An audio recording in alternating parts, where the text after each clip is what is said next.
The brightest mind in the empire now rattles in heavy chains at the center of the imperial court. This is Henry Morris, the legendary pioneer who reached the Eighth Circle, a feat never before seen in human history. The very architect of this empire's glory now faces judgment like a common criminal. He stands bound by iron, framed for a treasonous rebellion he never even dreamt of. The emperor himself orchestrated this vile trap, weaving a web of lies to stain Henry's name. The goal was simple: a public execution to erase the empire's greatest asset. As the judge cleared his throat to spout hypocritical nonsense about the emperor's divine mercy, Henry scoffed, demanding they drop the pathetic act and end it. Without a second's delay, the executioner's blade flashed through the air, severing the great mage's life in a single stroke. Darkness should have been final, but a new chapter was just beginning. The mage suddenly gasps for air, finding himself clutching a headless chicken and an ancient, dusty grimoire. It seems a desperate youth attempted a forbidden resurrection ritual. By sheer chance, he managed to summon the soul of the Empire's most formidable Archmage. Henry staggers toward a mirror, his eyes widening in disbelief. Reflected back is the face of a 20-year-old boy, a fresh start in a youthful vessel. Silence fills the room as he calmly assesses his new surroundings. He methodically probes his new body, gauging its hidden potential and current limits. Realizing this body lacks the build of a warrior, he attempts to manifest mana. After several failed sparks, a glowing orb of pure magic finally flickers to life within his chest. With the first circle successfully etched into his heart, Henry exhales. "That's enough for today," he mutters, deciding it's time to explore the world outside his room. Stepping out, he finds a guard snoring shamelessly on duty. Henry lets out a thunderous shout, sending the startled man scrambling to his feet in a panic. Henry maintains a cold, piercing gaze, genuinely baffled by the guard's incompetence. An awkward silence stretches as the confused guard stares back, utterly clueless. Losing his patience, Henry decides the chubby guard's midsection looks like the perfect target for practice. He delivers a sharp, punishing kick directly to the man's leg. The poor guard winces in pain, wondering why his young master has suddenly turned into a tyrant. Still unsatisfied, Henry follows up with a swift kick to the face.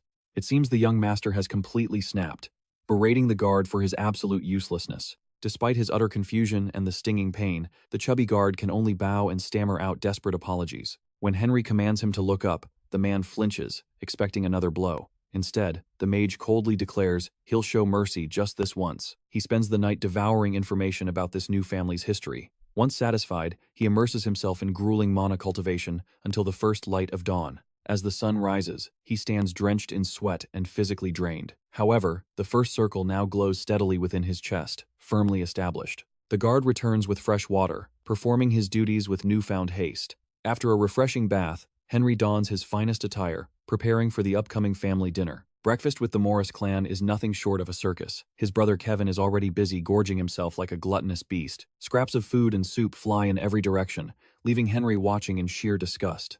Sensing an opening, the father asks who among them will enroll in the prestigious Swordsman Academy. Before Henry can even open his mouth, Kevin arrogantly declares himself the only worthy candidate. To Henry's annoyance, their father nods in immediate agreement. "An illegitimate son representing our noble name?" Henry interjects coolly.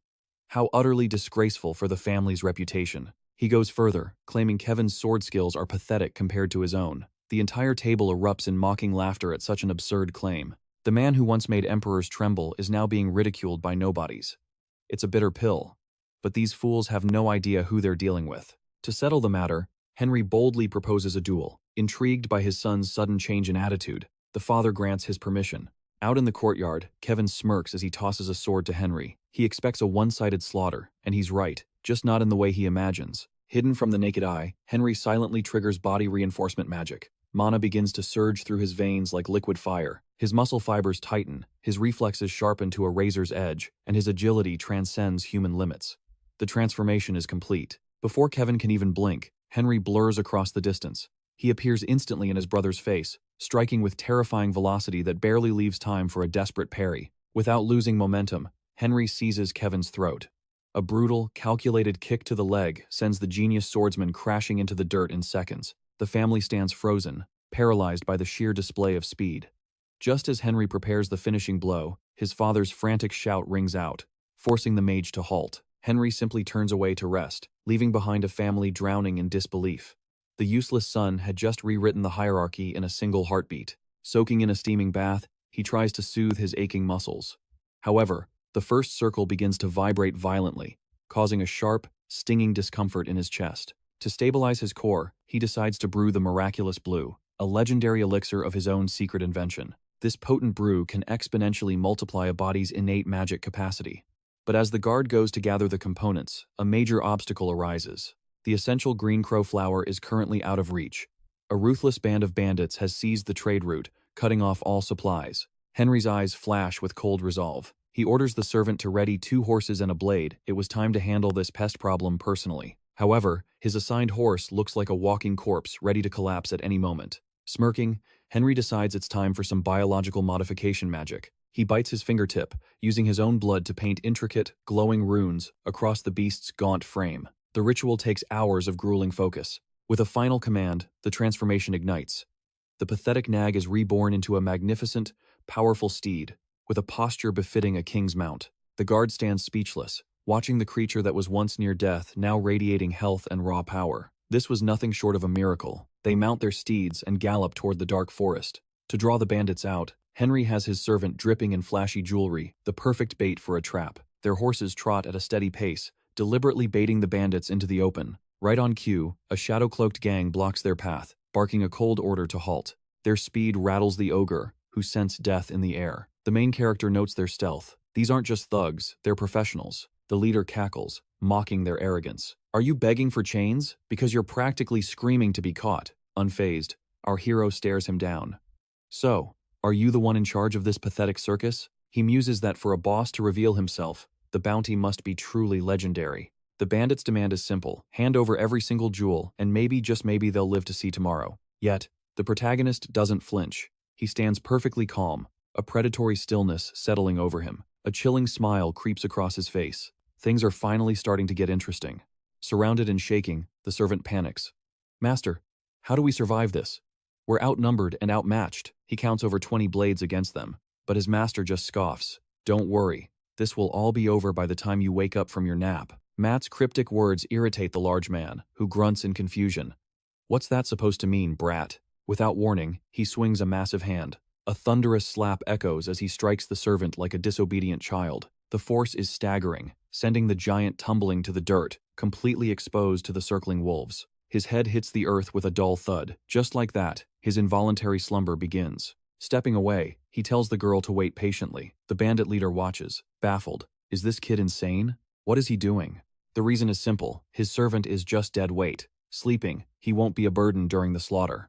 It seems suicidal. Is he really planning to take down an entire army single-handedly? He begins to count them out loud, one by one, calculating the precise force needed for their end. He stops at 25. Disappointment drips from his voice. He actually expected a real challenge.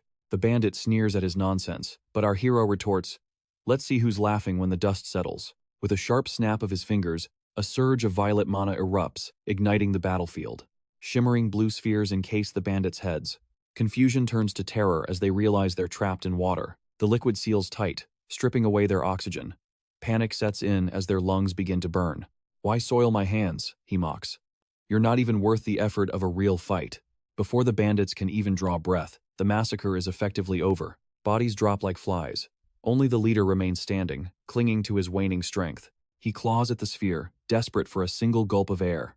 His options have vanished into the void. His strength fails. He collapses into the dirt, just another nameless victim of the boy's power. To hammer home his absolute dominance, he conjures a roaring fireball. Terror fills the leader's eyes as the merciless inferno is unleashed toward the gang. But his aim isn't the men. It's the landscape far behind them. The resulting blast shatters the silence, reducing the hardened criminal to a weeping, broken child. "Don't let me see your pathetic faces again," he warns, his voice cold as ice. "Cross this path once more, and I promise none of you will leave alive." Peace returns as the route clears. Meanwhile, the large man snoozes on, blissfully unaware of the carnage. He jolts awake, rubbing his head. Confusion clouds his mind. Why is he suddenly lying in the dirt? Where did they go? The bandits. They were right here, he stammers, looking at the empty road. With a casual shrug, his master lies. They just ran away. I guess they lost their nerve. The ogre stands speechless. These were bloodthirsty killers. Why would they just retreat? "Stop daydreaming and move," the hero commands. "We have a home to get back to." He remains baffled. One moment he was facing death. The next, the world is silent. Hours later, they arrive back at the Baron's estate. Their mission, a flawless success. Not a single jewel was lost. The family's honor is safe. For now. Our hero vows to return every item to its rightful place, as if they never left. He jokingly warns his servant not to let any of that gear accidentally disappear. He asks if everything is accounted for, which slightly offends the servant, who swears he'd never dream of stealing such valuable treasures. The time has come to return Jade to the stables, and the hero prepares for a bittersweet goodbye to his loyal mare. As the two walk side by side toward the entrance, the main character suddenly stops. A strange, chilling presence near the stables puts his senses on high alert. An elderly stable hand greets them with a deep, respectful bow, welcoming his master back. The boy explains he is simply there to return the horse to its rightful stall. However, he also demands to inspect the other stalls. The old man, unable to refuse, nervously steps aside and lets the boy have his way. Meanwhile, Kevin jolts awake in bed, his pride shattered after his humiliating public defeat. Bandaged from head to toe, he sees his mother watching over him, having tended to his wounds to ensure a full recovery. His entire body aches with a dull throb, and he struggles to piece together how he ended up in such a pathetic state. As the memories of the duel rush back, he reels in disbelief, unable to accept that he actually lost the fight. Seething with rage, the blonde woman curses her son, demanding to know what his elite training was for if he could be beaten so easily. He desperately tries to convince himself that it's impossible, believing his skills are far superior to his brother's. Images of his lazy brother flash in his mind. He refuses to believe that such a slothful person could ever overcome him. After all, he never missed a single day of training, dedicating every waking moment to perfecting his swordsmanship. The fact that he was crushed by his supposedly untalented brother fills him with a deep, gnawing suspicion. He screams that this reality is a lie. Meanwhile, the protagonist slowly leads Jade back toward the stables. The Lord's magnificent white horse is kept in pristine condition, receiving the finest care the house can offer. Master Kevin's horse is also treated like royalty, housed in a stall that is meticulously maintained. The main character notes the luxury afforded to the others, making the neglect of his own mare even more glaring. He coldly asks where Jade's stall is located. The old man hesitantly points toward one of the furthest corners of the stable. As he approaches, the hero stops dead in his tracks, visibly shocked by the sight before him. He stares at the damp, filthy stall, his blood beginning to boil at the blatant lack of care for his animal. He firmly states the mare's name is Jade, and warns the man that he will consider this neglect an honest mistake for now. But from this moment on, he demands absolute perfection. Trembling with embarrassment, the old man bows and begs for forgiveness. As he leaves, the hero is satisfied that the man didn't dare challenge his authority or talk back to his lecture. He leaves one final warning. If he returns and finds any animal in such a wretched state, there will be dire consequences. Terrified, the old man nods frantically, his heart pounding against his ribs. He can only imagine the weight of those consequences. Finally, the hero gives Jade a gentle pat, praising her for a job well done.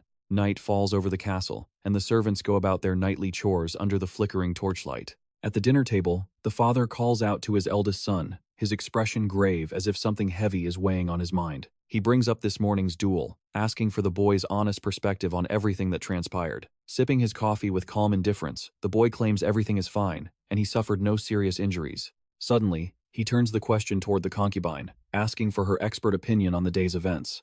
Visibly annoyed, she bites her tongue and claims her opinion is irrelevant, urging the men to continue their talk. Unable to hide her frustration over her son's defeat, she abruptly leaves the table to attend to her duties. A whirlwind of bitter thoughts consumes her as she exits, leaving the two men in a cloud of confused tension. The father then asks when his son learned to fight with such mastery, as he had never shown such skill before. The boy simply shrugs it off, claiming he isn't that talented and just wanted to teach his spoiled brother a lesson. When asked if he will attend the Swordsman Academy, the boy shocks his father by declining, suggesting that Kevin should go instead. This sudden revelation leaves the head of the family completely stunned and speechless. He demands to know the reason for this change of heart. The hero explains that he believes his brother possesses the necessary drive for the academy. The father narrows his eyes, noting that his son is giving a very different story than the one he told this morning. Weaving another clever lie, the main character claims he wasn't thinking clearly before and wants his brother to have the best chance at success. With a cold, calculated move, the protagonist officially sets the academy aside, his true plans hidden in the shadows.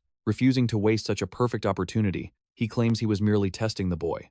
He then asks his father to send his brother to his room. The Baron finds his son's transformation unsettling, as if he's become a total stranger, yet he agrees to the request. Brimming with excitement, the boy mentions rumors that the notorious bandits terrorizing the trade routes have mysteriously vanished. Taken aback, the old man's confusion grows. He asks if it's truly the person he suspects. The boy confirms the merchants are finally safe, prompting the Baron to order his men to verify the news. With nothing left to discuss, the family departs for their rooms to rest for the night. Rumors of the main character's insane decision to skip the academy reach his ears. He wonders who's shouting so loudly outside his door. Slowly, the door opens. The blonde brother appears, looking exhausted and defeated. Seeing him approach, the mage asks what he wants at this hour. Feeling awkward, the boy searches for a way to speak his mind without triggering his brother's wrath. Trembling with nerves, he explains that the Baron sent him here to discuss the academy. Visibly annoyed, the wizard mocks his brother's stuttering, asking if he always talks like a complete fool. Flustered, he shouts a denial, unable to process the insult. Curious, the hero demands he repeat their father's exact words. This shift in the boy's demeanor surprises him, leaving him wondering how such a drastic change was even possible. Suddenly, he offers an apology, leaving our protagonist puzzled by the sudden change of heart. He confesses his regret for his past arrogance and for failing to recognize his own place. Realizing the lesson has been learned, the hero confirms his final decision to withdraw from the academy. The news leaves the blonde youth stunned, caught completely off guard by such a shocking revelation. However, giving up his spot doesn't mean it's automatically handed down to the younger brother. Recognizing the boy's genuine desire, he offers him the opportunity, but it comes with a strict condition. Desperate for the chance, Kevin agrees instantly, oblivious to whatever trial awaits him. The hero tells him not to overreact, then asks if he's familiar with a person named Bernhun. After a moment of thought, he asks if he's referring to the territory north of their estate. The protagonist explains he has business there and tasks his brother with handling it in his stead. He reveals that the region's green flowers are a vital ingredient for the elixir he needs to concoct. Kevin is ordered to retrieve them personally. Eagerly, the blonde shouts that he won't fail the mission. The main character agrees, but leaves him with a lingering, ominous warning to heighten the tension. He explains that while the flowers can be stored, speed is absolutely essential. To claim his revenge, he has exactly 6 days to complete the round trip with the product. Panic sets in. He realizes 6 days means focused travel with almost no time for sleep. Manipulating the boy's emotions, the hero suggests he can back out if the task is too overwhelming. He screams his commitment, desperate to prove his worth and importance to his elder brother. A satisfied smile plays on the mage's lips. He has successfully manipulated the boy into his service. As night falls over the stables, an eerie silence is broken by the sight of open doors. For some unknown reason, the horses have broken free, wandering aimlessly through the enclosure. Unsupervised, a majestic white horse, the most noble of the herd, struts through the area. He fixes a hostile gaze on Jade, the hero's horse, who remains perfectly indifferent to his presence. Infuriated by her calm demeanor, the white horse suddenly lashes out in a fit of inexplicable rage. He charges forward, aiming a vicious strike toward the back of the unsuspecting animal. Lost in her own world, Jade is completely unaware of the looming threat as she dozes. Staring peacefully at the horizon, she doesn't see the troublemaker lunging in with bared teeth. He sinks his teeth into her hide, intent on causing as much pain and chaos as possible. Startled by the sudden assault, Jade instinctively delivers a devastating defensive kick to her attacker's head. The impact is thunderous, sending the white horse crashing to the dirt in a state of shock. Humiliated and enraged, he staggers back to his feet, his eyes burning with pure, unadulterated hatred. Jade's past was a nightmare of neglect and starvation, a time when no one cared, and cruelty was her only companion. Everything shifted when the protagonist appeared. After he fully healed the mayor, her presence became even more formidable and intimidating. She now radiates an aura of absolute authority. She fears nothing anymore, not even the once terrifying white horse can shake her. A piercing shriek echoes, signaling the white stallion's punishment for its arrogance. Amidst the chaos, a voice desperately cries out for Vernon. The old man finally emerges, his face etched with confusion as he demands to know the cause of the frantic screaming. He scoffs in annoyance, but his expression shifts as he finds his horse. The poor beast lies broken, devoid of strength. Disbelief washes over him as he stares at the creature. How could such a majestic white stallion be reduced to this? Sensing the gravity of the situation, Kevin points out that if the stablemaster is clueless, then no one has answers. Falling to his knees, the man begs for mercy. He swears everything was fine before this sudden, inexplicable collapse took hold. Ordered to find a replacement, desperation sets in. He realizes there isn't another horse of that caliber available in the stables. The only option left is the aggressive brown horse, the very one that brutally attacked the white stallion just last night. The old man tries to protest, explaining that the horse already belongs to someone else, but his warnings are ignored. The blonde youth silences him and moves to force the saddle on, showing zero regard for the animal's mounting fury. Feeling the forced restraint, the skittish horse erupts in defiance. It is a wild beast that refuses to be tamed by anyone. The stallion lashes out, aiming a lethal kick directly at the blonde boy's face. He stands frozen as death swings toward him. The horse slams its hooves down with thunderous force, completely shattering the earth where the boy had been standing moments before. Luckily, the old man narrowly pulls the boy from the strike. However, the horse's murderous rage shows no signs of cooling. Trembling, the swordsman questions the beast's madness. The old man warns him to stay back, that is Master Henry's personal steed. Confusion clouds the blonde youth's mind. His brother's horse was never this savage. He senses something is fundamentally wrong here. It suggested that if he truly needs a mount, he should take the one kept strictly for the most dire emergencies. The weight of the situation causes the boy to break out in a cold sweat. He simply cannot comprehend what's happening. Rising in a daze, he punches the wall in sheer frustration. The unpredictability of these events is driving him to the edge. As he rides toward his goal, the memory of being nearly taken out by a mere horse haunts his every thought. Time is a luxury he doesn't have. With every passing second, he pushes further away, racing against an invisible, ticking clock. Watching from the window, our main character contemplates his next move. Now that his brother is gone, he must wait. But his true plan is secret. He must forge a body strong enough to withstand the world's most lethal poison. The foundation of that strength is the mana of the people, a unique power that stands entirely apart from traditional magic. Mastering this energy is simple in theory, but it requires enduring brutal, hellish training to constantly transcend one's physical limits. Only after such suffering can one truly awaken the aura within. Suddenly, a flicker of a distant memory resurfaces in him. He recalls a companion dragging him to train, arguing it was necessary to strengthen the mage's weak body for overall survival. In the present, he curses that annoying warrior. Back then, the very idea of physical training was his greatest enemy. He gazes out the window for a few more minutes, wondering how to best utilize this rare gift of free time. A voice interrupts his thoughts, announcing that they have finally reached the young master's intended destination, at the manor. Stepping inside, the main character instructs his servant to notify him the moment lunch is ready for him to eat. According to the family records, there are only 2 true swordsmen here, one being the lord of the mansion, Baron Hans Morris. The second is Byrne, the captain of the guard, a sword specialist in this house. That lead definitely catches his attention. He slips into the training area like a shadow, his movements so quiet and low-key that he remains completely undetected. The eerie silence of the place shocks him. He wonders if the entire staff has been sent away on various chores. Suddenly, a young girl carrying a heavy bag appears. She tilts her head, asking if he is indeed the young master. He brushes off the formalities with a wave. He only cares about one thing, the current location of the lord. She points toward the rear of the guard post. Following her lead, he navigates along the mansion's towering stone walls. A voice rings out in surprise. Someone certainly didn't expect to see the Baron's son wandering into this corner of the estate. The warrior asks what could possibly bring the noble boy to such a grimy and poorly kept training ground today. Maintaining his composure, he greets the captain formally. He isn't here for small talk, he's here to ask for a favor. As the boy requests to learn the art of the sword, the man stands frozen, stunned by the unexpected request. The young boy suddenly requests sword training, despite previously claiming he had zero interest in the blade. This change catches the man off guard. Is it truly possible to learn? The boy asks with newfound grit. Byrne beams with pride at his master's sudden interest. Ready? He chuckles.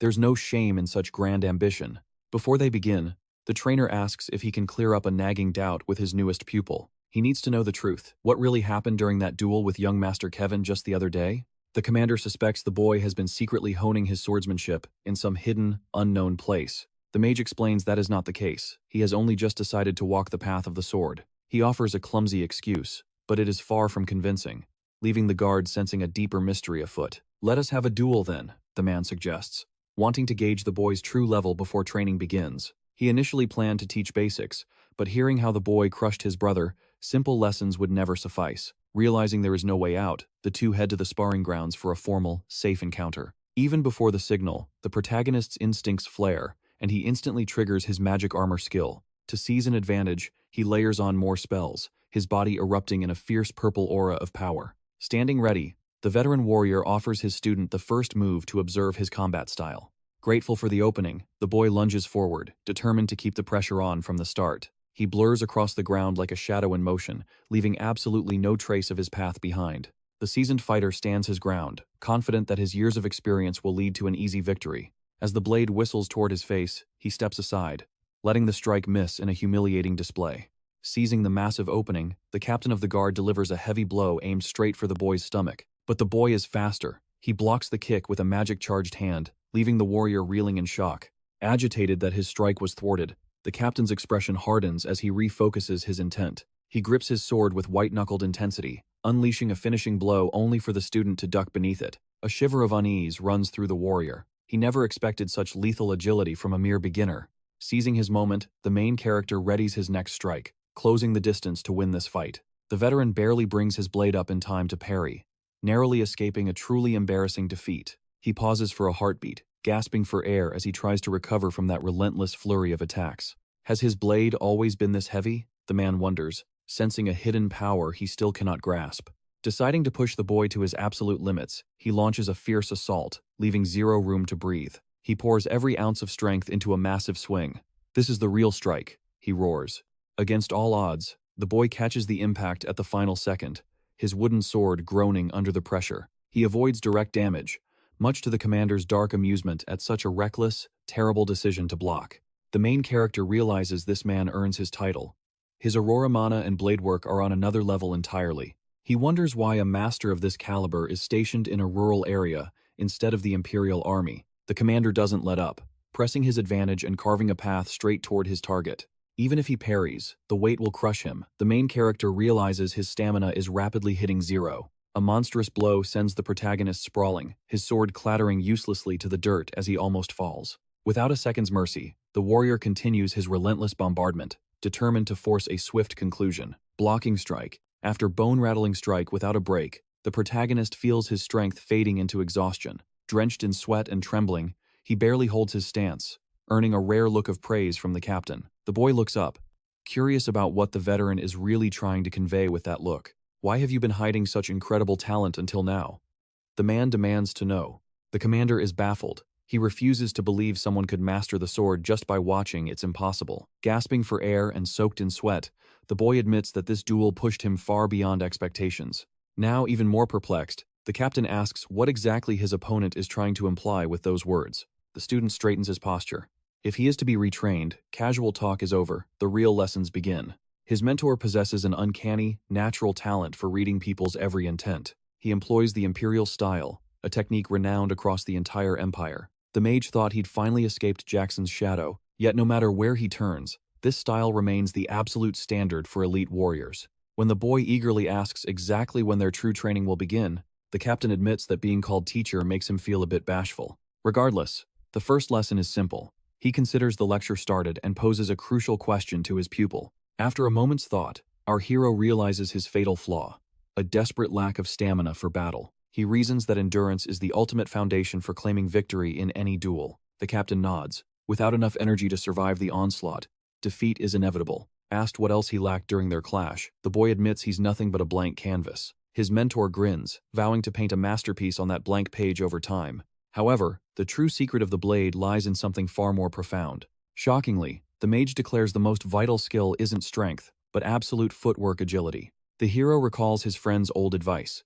Every success begins with perfect posture and nimble movement. Seeing his student's doubt, the captain drops his sword, offering to demonstrate the difference personally. From this moment, he will only defend and dodge, refusing to strike back even once. He invites the attack. The boy feels underestimated, but that's a lesson for another time. Sword in hand, the student prepares to unleash everything he has on his master. He ignites his first magic, a surging purple aura. I'm coming at you with full force. He lunges with explosive speed, but the captain evades effortlessly, his expression unbothered by the boy's frantic pace. A relentless barrage follows. The boy strikes again and again without a second's pause. Yet, every strike finds only air. Desperation flares as he pours every ounce of strength into his movements. The veteran soldier dodges on pure instinct, his movements as fluid as running water. It's terrifyingly effortless. One final dodge sends the hero stumbling forward, his momentum betrayed. In the blink of an eye, the master vanishes, reappearing directly behind his wide-eyed disciple. Confusion strikes. The mage stares at the empty space where his target stood just moments ago. A gentle tap on the neck signals his doom. The sorcerer jumps, a startled cry escaping his lips. The mentor calls an end to the spar, the gap in their power painfully obvious. Magic wasn't enough. Look down, the mentor commands, pointing at the contrasting footprints in the dirt. As he leans in to examine the ground, the jarring difference in their patterns becomes clear. The master praises his keen eyes for spotting the disparity. The master's steps form a perfect, confined circle, total control in every inch of movement. But the student's steps are chaotic and irregular, a fatal flaw when precision and observation are required. You cannot strike effectively until you've deciphered the enemy's rhythm through your own steady footwork. The boy realizes the battlefield is a different world than the static practice of sorcery. These legendary tracks are the hallmark of the imperial style. The circular steps. Physical conditioning and foot coordination are now the boy's only priorities for the foreseeable future. The boy accepts the need for strength, but wonders how he'll truly be tested on his movements. Chuckling at the boy's impatience, the commander decides to issue a challenge that will teach him humility. Land one touch, using proper footwork, he challenges, and a special reward will be yours. Only after mastering this can he hope to learn the true secrets of the sword. Fire ignites in the boy's eyes. His path to becoming a true swordsman has finally opened. Days blur into a cycle of grueling preparation. In this duel, there is zero room for error.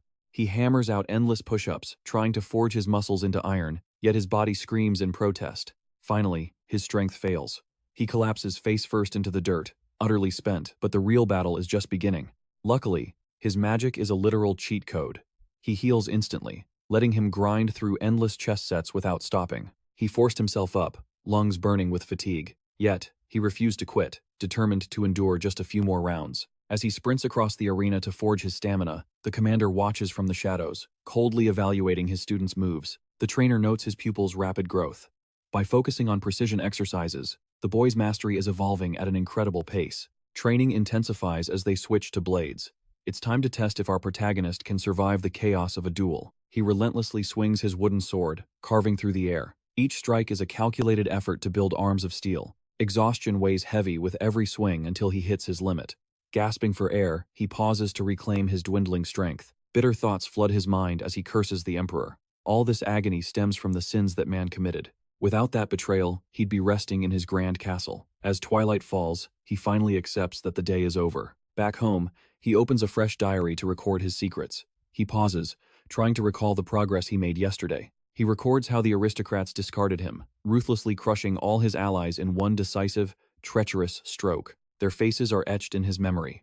One by one, he carves their names onto a lethal list for future retribution. After filling the pages with names of the damned, he slams the book shut.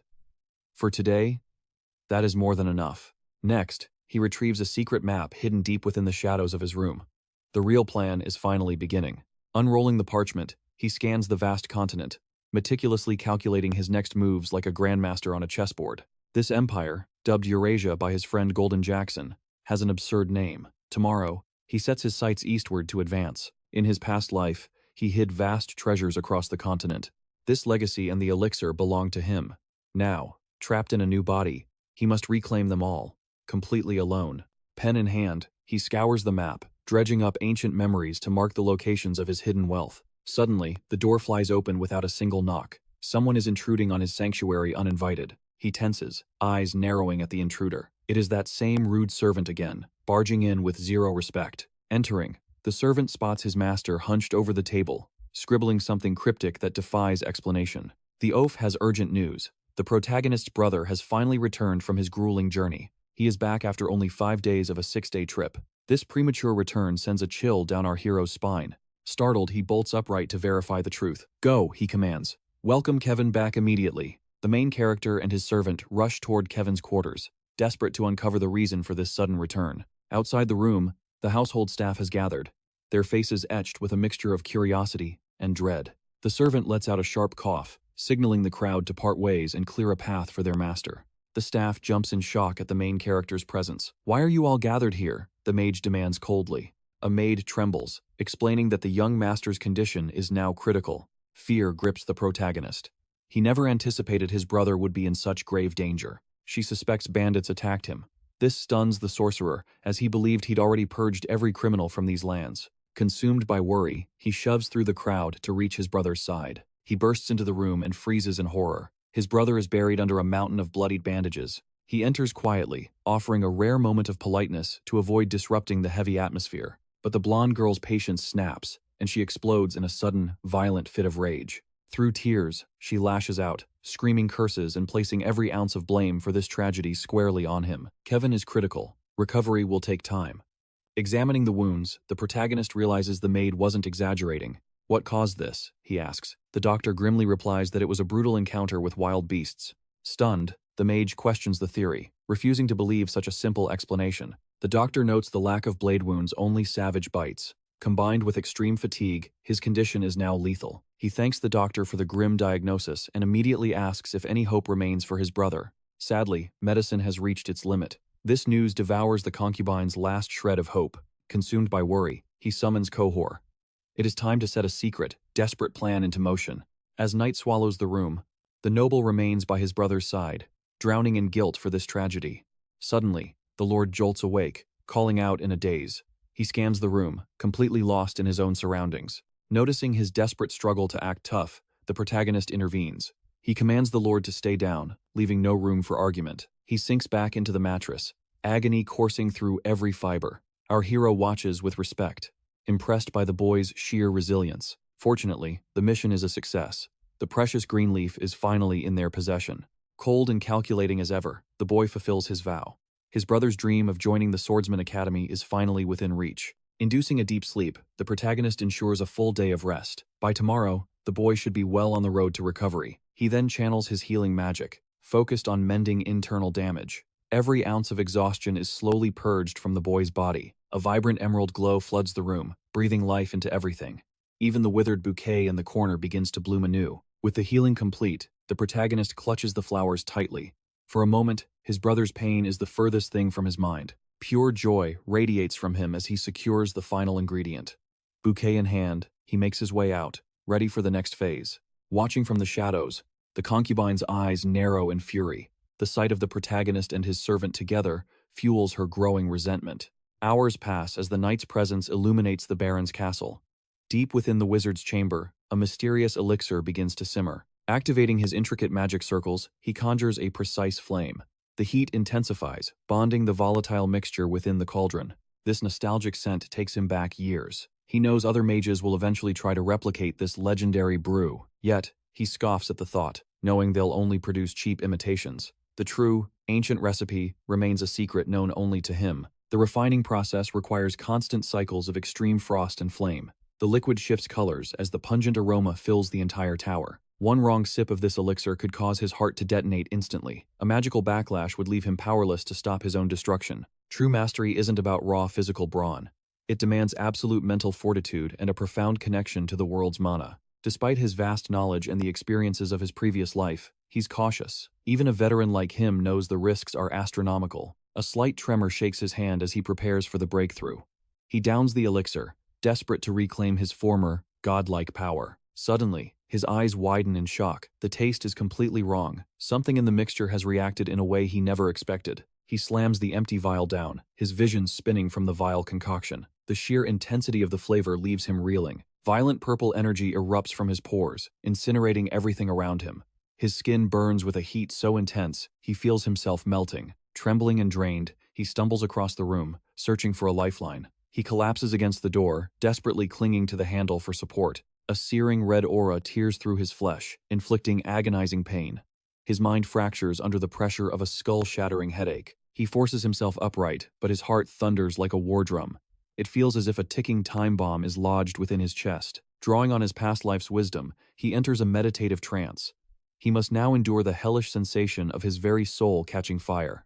He pushes his mana circuits to the limit, accelerating the energy cycle. This is the moment to ascend and reach a new level of power. Finally, the purple mist coalesces into the majestic form of a dragon.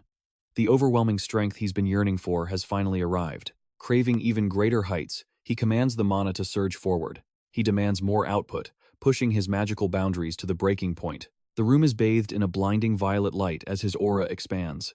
His power level skyrockets, vibrating with raw, unbridled energy. Even the pain of the 8 circles pales in comparison to this pressure. His body screams in agony, as if he's being dragged to heaven. His heart acts as a relentless pump, flooding his veins with pure mana. The output reaches critical levels, threatening to overwhelm his physical form. Through the haze of unbearable pain, he senses something incredible. A new magic circle is beginning to manifest within his core. He can't believe his eyes. This timing is absolutely disastrous. The clashing elemental energies are tearing his body apart from the inside. Miraculously, our hero manages to hold 2 spiritual gates wide open. He balances on a razor's edge, defying the laws of magic itself. The 5th ring erupts from the 4th, birthing the legendary Blue Miracle. He has entered a domain thought to be unconquerable by mortals.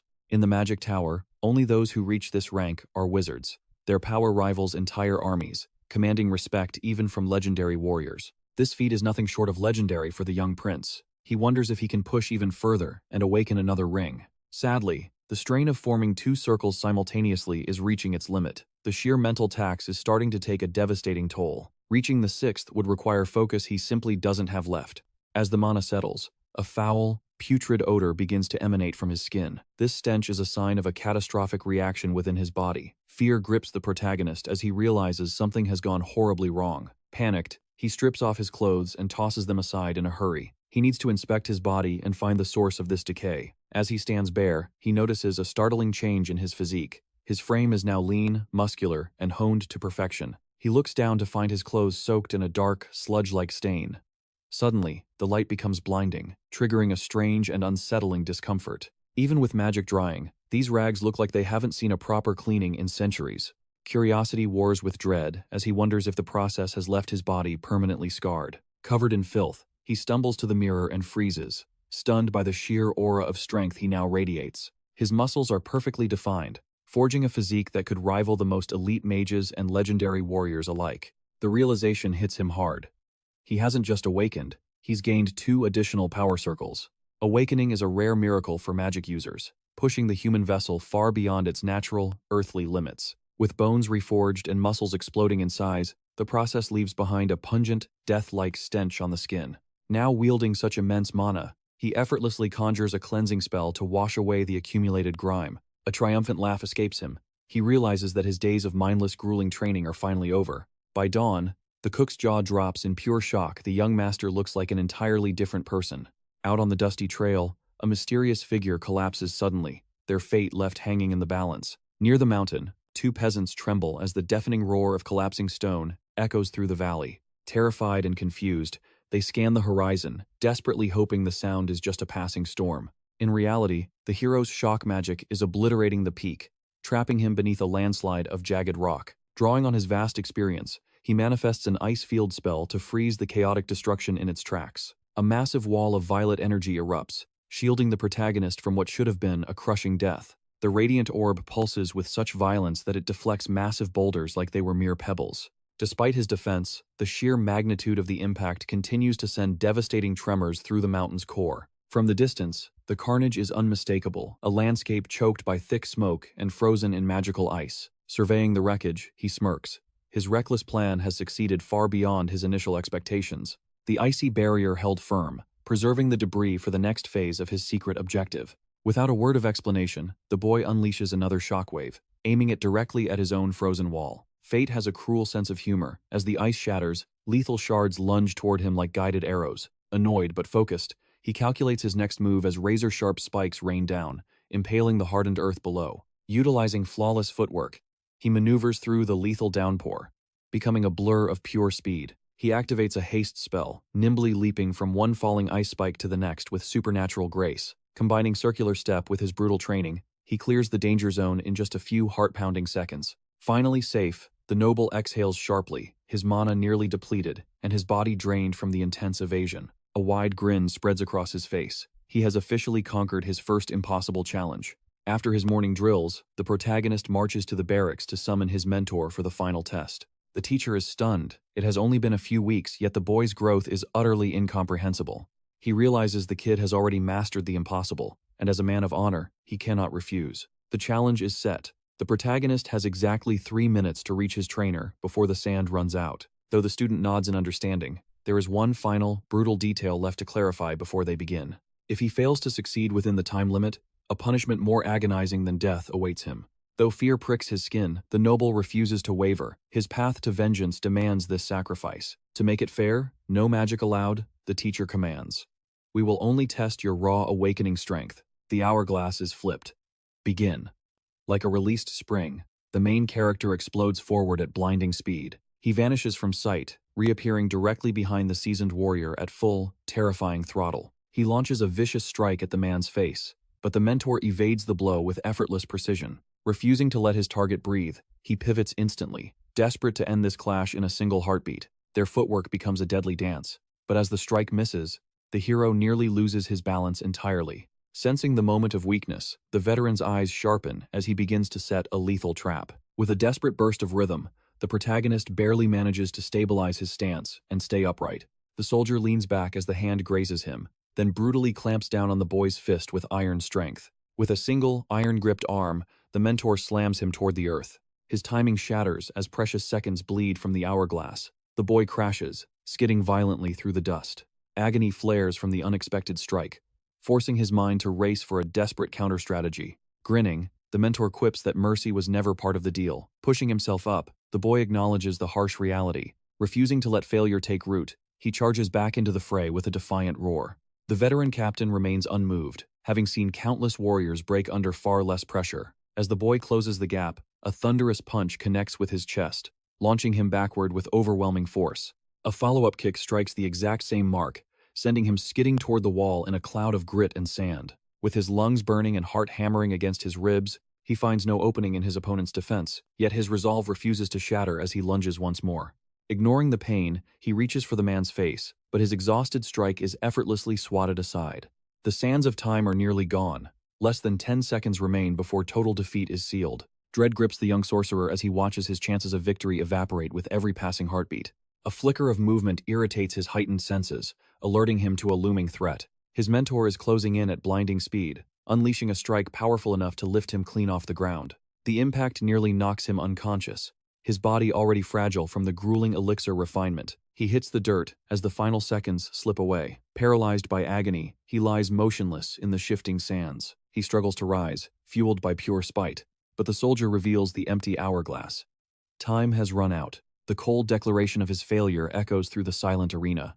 Despite the loss, his mentor offers rare praise, stunned by the boy's explosive growth in such a short window. For the next 10 days, the focus shifts to pure strength, a warning to think twice before his next challenge. As the sun dips below the horizon, moonlight bathes the mansion in a ghostly, silver glow. Utterly spent, he collapses onto his bed, gasping for air before the grime of battle even leaves his skin. Every muscle screams in protest, leaving him to question if his lack of experience was his true undoing. He ponders if his awakening is incomplete, lacking the spark needed to match his mentor's overwhelming power. Sleep has become a luxury he can't afford, spending his nights obsessively perfecting the circular step. He spent days on the peaks, dodging savage beasts, but realizes his footwork isn't evolving fast enough for the coming trials. Frustration boils over as he curses the complex techniques his old friend left behind, stalling his path to mastery. He searches his memories for a legend, someone who forged a path even more formidable than Jackson's. That man was Hector, the Sword King, whose transcendent footwork once challenged even the legendary Golden One. Despite defeating Jackson, political tides and war led to Hector's exile from the kingdom he once served. If only the Sword King were still alive now, he would be the perfect architect for the protagonist's coming revenge. With his old ally lost to time, Hector's legacy is the only path forward for his survival. Scouring his library, he uncovers a forbidden black tome, its pages pulsing with a dark magic he's never dared touch. The ancient archetypes remain intact, a rare stroke of luck in a book this volatile and aged. He settles in, his eyes scanning every cryptic line as he prepares to absorb the forbidden knowledge within. The text speaks of the guillotine of evil, a conceptual blade forged by truth to strip away the world's deceptions. This is the essence of restoration magic, a power designed to mend the broken and revitalize the soul. Finally, with a sharp exhale, the powerful spell begins to mend the damage, weaving through the pages as the boy waits in breathless anticipation. As the light fades, the illegible script becomes crystal clear. His restoration spell was a resounding success. Bathed in silver moonlight, he devotes the entire night to deciphering the tome's complex secrets. Hour after hour passes as he dissects the intricate web of dark arts contained within the black pages. Yet, even with this power, perfect resurrection remains a daunting task, especially since his own rebirth was a freak accident of fate. The gates to the underworld only yield on a full moon, and he still lacks a vital sentimental catalyst. A new obstacle emerges. Under the shimmering gaze of a full moon, he scrawls chalk across the floor, realizing the swordsman's legacy is his greatest hurdle. Stroke by stroke, he covers the room in intricate lines, desperate to forge a flawless pentagram for the coming ritual. Moments later, he encircles the star with flickering candles, etching ancient runes along every jagged curve of the design. Finally, he presses his palm against the ritual's heart, flooding the circle with a surge of potent restoration magic. Chanting in a forgotten tongue, he unleashes the spell, igniting the pentagram with a violent and pulsing blood-red aura. Thanks to his immense prowess, the ritual holds firm, successfully dragging the desired soul back from the dark abyss. Gradually, a spectral form begins to manifest within the room, answering the desperate summons from the depths of hell. Smirking at the ethereal footsteps, our hero greets his old friend, Scar, a spirit of exchange born from pure, unadulterated greed. Mid-ritual, the protagonist casually questions if the summoned entity even bothered to check the name on the contract before appearing. Visibly irritated, the spirit huffs in annoyance, demanding to know who possessed the audacity to pen those sacred words. Chuckling, the mage remarks that he always knew his friend cherished their bond, despite his cold and rigid exterior. This leaves the toad spirit utterly bewildered, struggling to grasp the true meaning behind the boy's cryptic and familiar words. He reveals his identity, explaining that while his vessel has changed due to fate, he is still the same Henry from long ago. Sensing his friend's lingering doubt, he brings up the trade sacrament, the one famously struck down by heaven's lightning. The spirit recoils in shock at the boy's forbidden knowledge, specifically regarding the secret trade for the Shadow Kingdom's canine tooth. The toad bellows in suspicion, knowing full well that those legendary figures ascended to the heavens ages ago. Demanding absolute proof, the spirit declares he will only believe the boy's claims if he displays a spark of true magic. This is the ultimate moment for our hero to validate his identity and shatter every lingering doubt once and for all. Clenching his fist tight, he focuses his inner energy, preparing to channel a surge of high-level, ancient magic. With a sharp flick of his wrist, a brilliant blue flame erupts, instantly illuminating every dark corner of the chamber. Mastering the flames, he weaves a miniature fire dragon through expert pyromancy. Yet the spirit remains stubbornly unimpressed. Regrettably, the tale of his miraculous return is far too long to recount in the heat of this moment.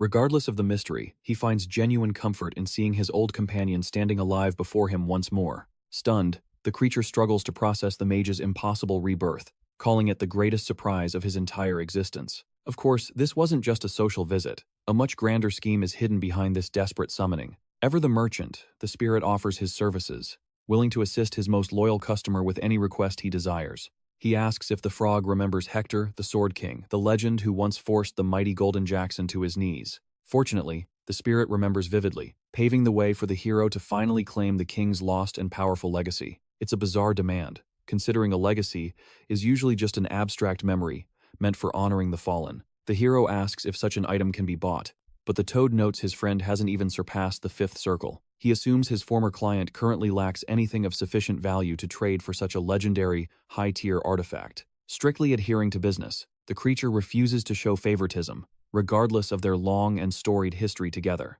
He demands the full market price, offering it as his final deal to see if the buyer is truly serious. He agrees to listen to the proposal, but first demands to know what gives the boy such unshakable confidence. Grinning, the mage asks if the spirit isn't dying to know the secret behind his successful, solo resurrection. Predictably, the creature's curiosity is piqued, hoping to use the secret of rebirth as leverage in their high-stakes deal. The hero presses for interest, knowing the value of his secret is equal to the impossible item he now seeks. Truth be told, in all his eternal years, the toad has never witnessed a miracle of this magnitude before. This knowledge is the protagonist's ultimate bargaining chip, and he promises to settle the debt once he receives the item. Naturally, attempting to deceive one of history's most cunning and intelligent minds would have been a fool's errand. Harnessing his power, the spirit begins a repulsive ritual, dredging the swordsman's legacy up from the depths of his own gullet. At last, he unhinges his jaw, revealing a magnificent ornate ring resting atop his grotesque and slimy tongue. This is the king's royal wedding band, the very ring famously bestowed upon the kingdom's legendary and beloved princess. Repulsed by the sight, the boy mutters that if this artifact fails to work, then all hope is truly lost. Pulling the slime-covered relic from his maw, the spirit extends his hand, delivering the legendary prize to his waiting client. To avoid the foul slime, the sorcerer casts a purification spell. The ring instantly gleams, restored to its peak condition. Disgust washes over him. His friend's saliva is a sickly green ooze, crawling like a swarm of worms. Reclaiming the ring, a dark grin spreads across his face. He boasts that this miracle was forged through the power of black magic. The frog recoils in confusion, failing to grasp the gravity of the situation. Coldly, the mage reveals that the truth behind his resurrection on execution day lies elsewhere. Waking in an unfamiliar chamber, his mind immediately races. He begins to piece together the events that led to this sudden awakening. Surveying his surroundings, he finds a grimoire of death and a sacrificial chicken in his grasp. This vessel belongs to a failed necromancer who traded his soul for a botched ritual. He explains that the forbidden tome triggered his restoration. Without hesitation, he dove into its dark secrets to understand his new reality. A twist of fate, nothing more. The boy's fatal blunder inadvertently summoned the sorcerer back to the living world, leaving the rest a mystery. Fury erupts within the frog. He traded a priceless treasure for an explanation that grants him absolutely zero leverage. Wearing a smug smirk, our hero mocks the creature's anger, claiming he was perfectly truthful. Hissing in irritation, the frog laments forgetting his friend's twisted nature. He curses his own stupidity for such a lapse in judgment. He screams that despite the change, even a second life cannot wash away the darkness of one's true soul. The protagonist revels in his superior cunning. He's always 3 steps ahead. Before vanishing, the frog spits a glob of vile mucus at his feet, in pure defiance. The creature returns to the ritual's heart, seeking passage back to the spirit realm's eternal slumber. He descends back into the abyss, leaving nothing but a sickly trail of magenta slime behind.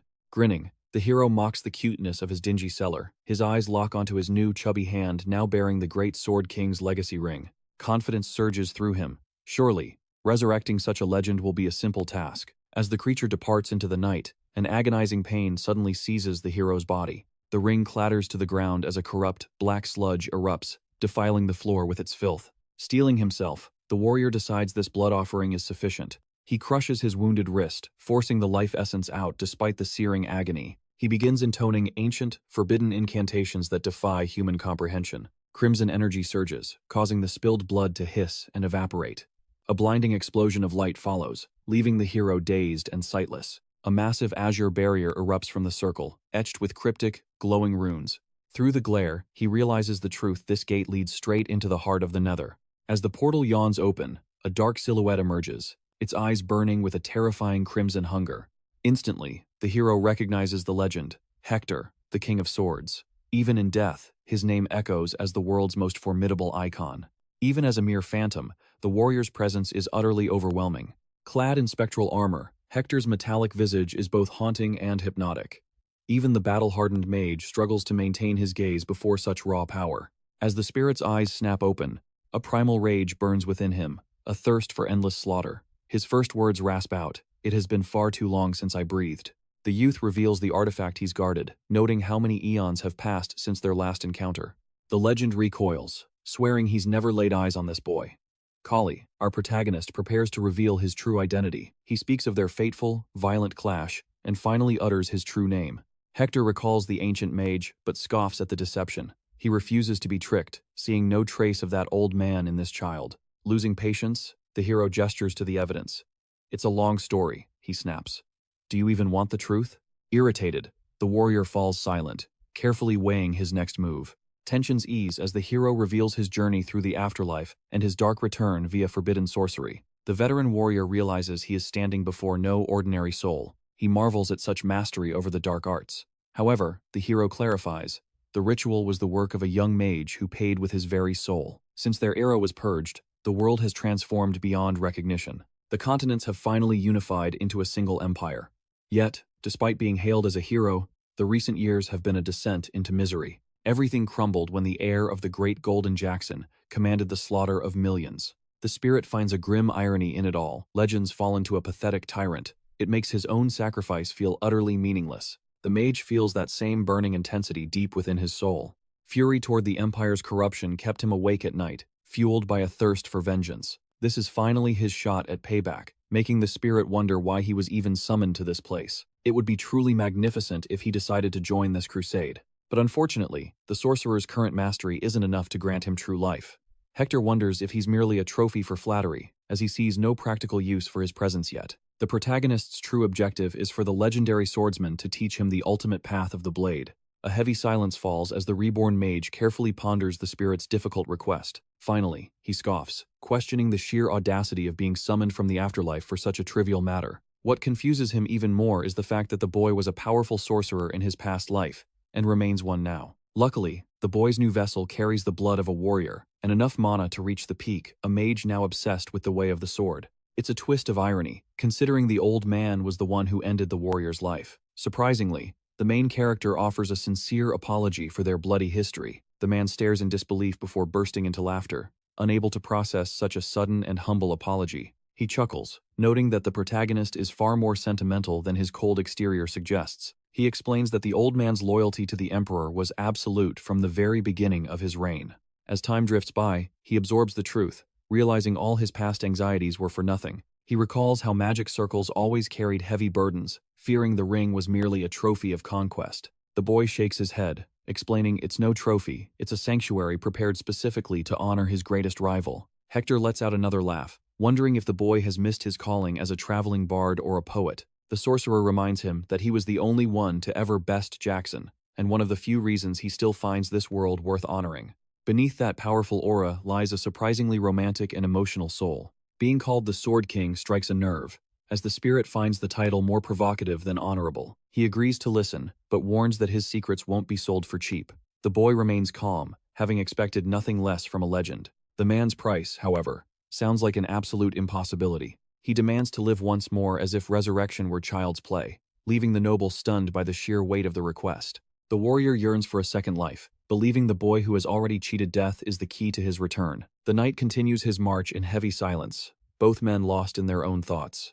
With a voice trembling with sorrow and fear, the reborn mage admits that such a feat is beyond human reach. The gray spirit's eyes narrow. If it's impossible, the deal is dead, and he claims he has nothing left to lose. Trying to seize control of the negotiation, he turns away, pretending he'll simply find another path to his goal. The gamble pays off perfectly. Seeing his chance slip away, the spirit panics and begs to be brought back once more. Desperate, he promises to master the protagonist in the arts of the sword and even aid in his vengeance against the emperor. Even with such a tempting offer, the protagonist's hands are tied. The spirit explodes in a fit of fury, screaming that this is complete madness. He accuses the boy of deception, but the noble counters that he wouldn't sabotage his own gains with a falsehood. Slowly, the spirit begins to sense the weight of truth behind the man's words. The path is blocked. Necromancy and true resurrection are worlds apart, and his knowledge of the latter is non-existent. The boy refuses to gamble with his life on a promise he knows he cannot keep. It's a tragic reality. If the spirit returns to the netherworld, there's no telling how many eons he'll wait for another chance. The main character is stunned to realize that hell is far more wretched than the legends say. In terror, the spirit cries out, lamenting that the god he prayed to his whole life was never there. For ever since his departure from the mortal realm, darkness has reigned supreme. The world has been swallowed by an unstoppable darkness and absolute despair. Terrified, he searches for any glimmer of hope, however faint. Though the main character's own revival was a high-level feat, it wasn't perfect.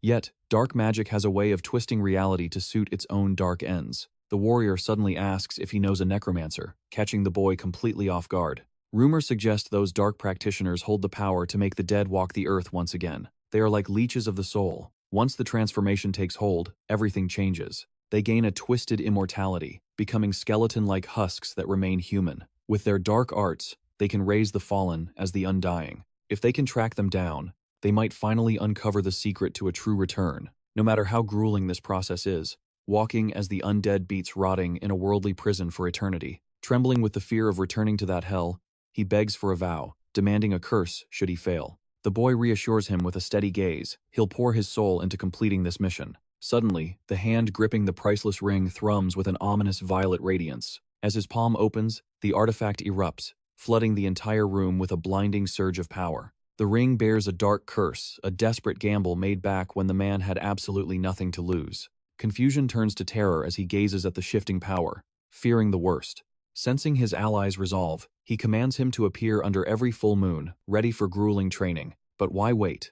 They head straight to the barracks that night to forge the hero's skills in fire. Mastering two distinct sword styles simultaneously is madness, a path that will push his physical limits to the brink. His only hope? Fusing both arts into a single harmony to minimize the lethal drain on his stamina. With a sharp chuckle, he declares that action speaks louder than empty theories. It's time to move.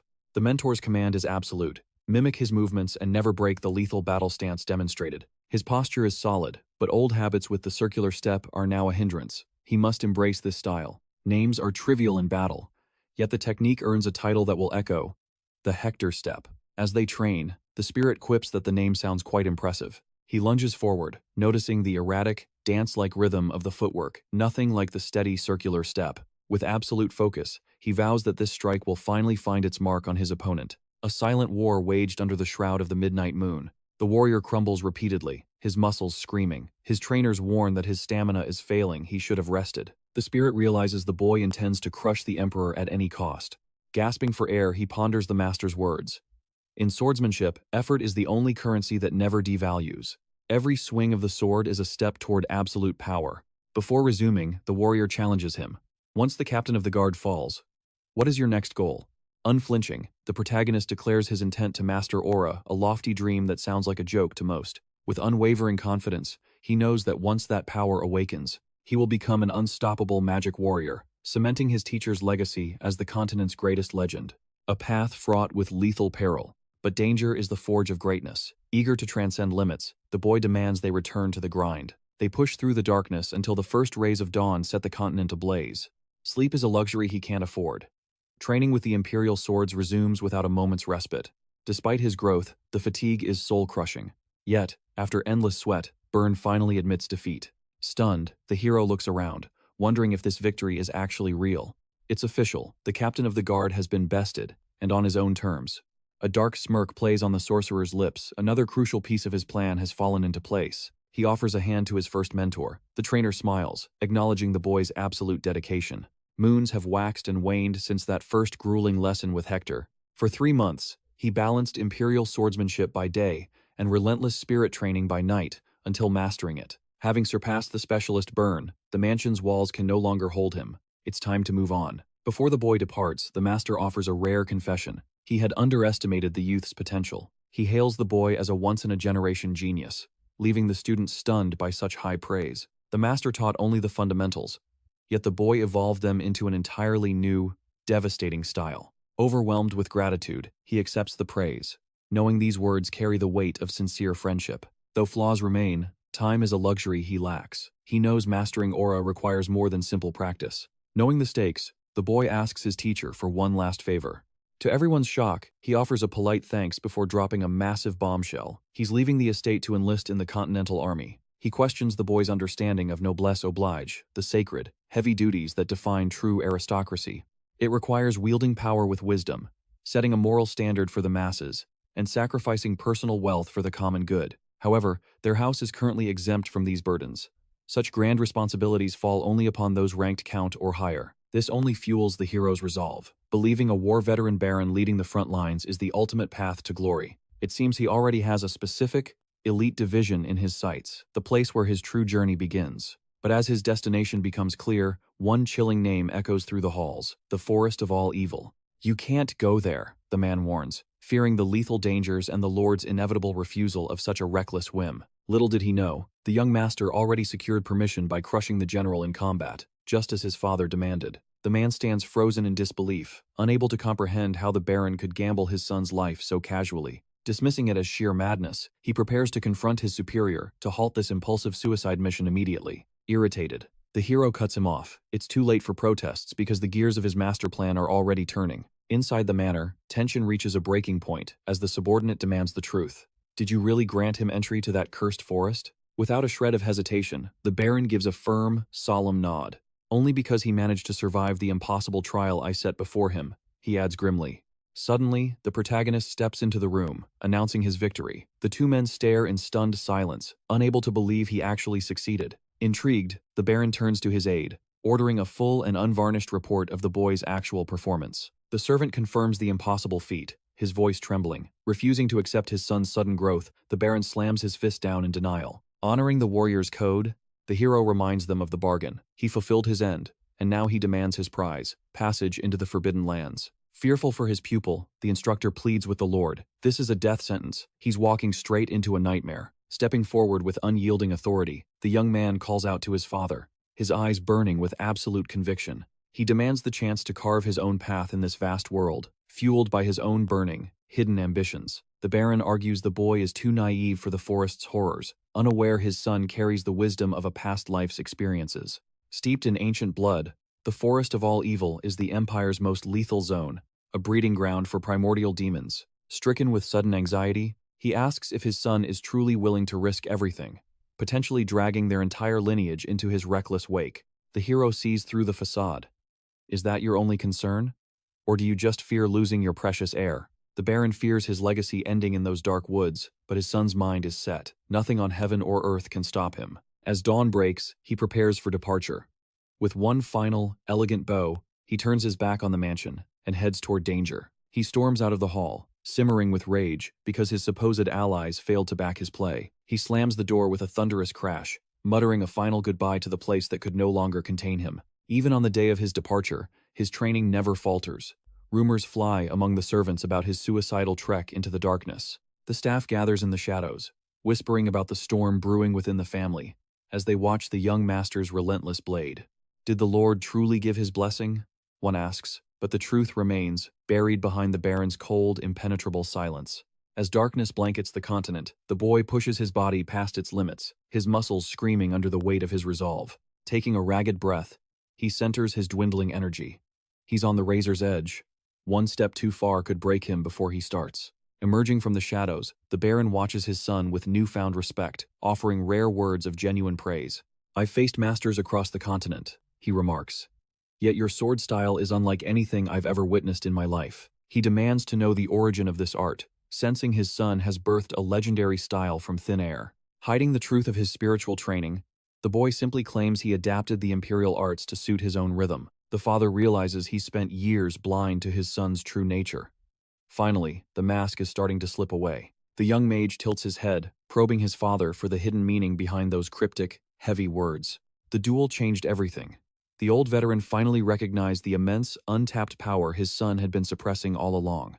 With a calm gaze, the hero admits he wasn't hiding his strength, he just saw no reason to flaunt it. Until now. The hulking warrior finally speaks, questioning why the man is out here training in the dead of night.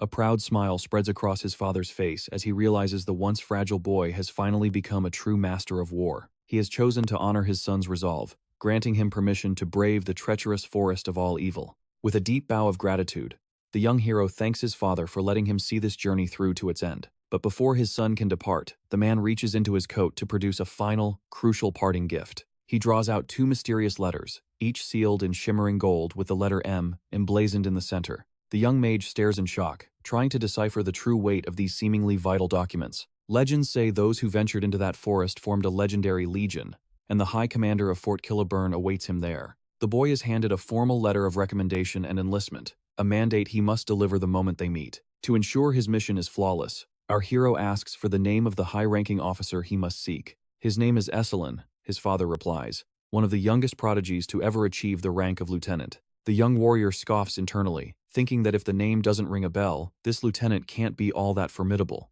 With the path ahead clear, the boy retires for the night, needing his full strength for the dawn.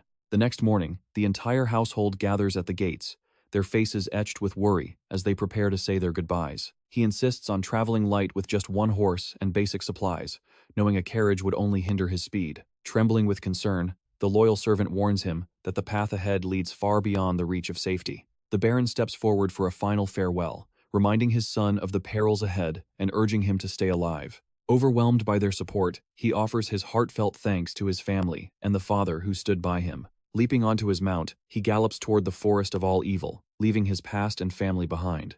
As the mansion fades into the distance, a cold thought crosses his mind. He has no intention of ever returning to this place. He grips the reins and spurs his horse to its absolute limit. Desperate to reach his dark destination as fast as possible, he activates a specialized skill, forcing the beast beneath him to shatter its own limits and accelerate. The horse transforms into a blur of motion, tearing across the landscape like a bolt of golden lightning. A dark smirk plays on the boy's lips as he realizes his long-awaited vengeance is finally within his grasp. Hours later, he pulls over in a dense thicket, leaving his faithful mount to brave the shadows alone. Chanting a low incantation, he invokes the powerful Stonehouse spell. A massive cavern erupts from the earth, and with a flick of his wrist, he summons a magical glow to illuminate the darkness. He then casts a purification spell, instantly eradicating any pests or filth that dare occupy his new sanctuary. Like a master architect of the arcane, he reshapes the very floor into a comfortable bed using the soft stone spell. Once his makeshift fortress is complete, he returns to the surface to check on his mount, Jade. He gives her a gentle pat, knowing her keen intellect will allow her to forage and survive on her own.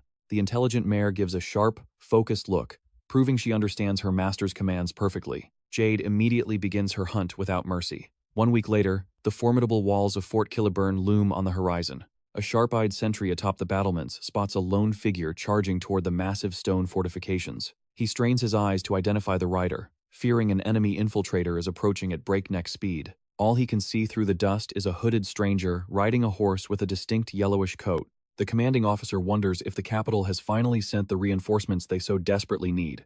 As our hero nears the gates, The sheer scale of the fort becomes clear, standing as the last line of defense. Fearless and battle-ready, the archers and infantry begin to mobilize, preparing for any possible threat. The young warrior dismounts with calculated calm, his every movement radiating a sense of absolute purpose. A thunderous voice orders him to halt and state his business before he's treated as a hostile invader. Without uttering a single word, he reaches slowly into his coat to retrieve the letters of introduction.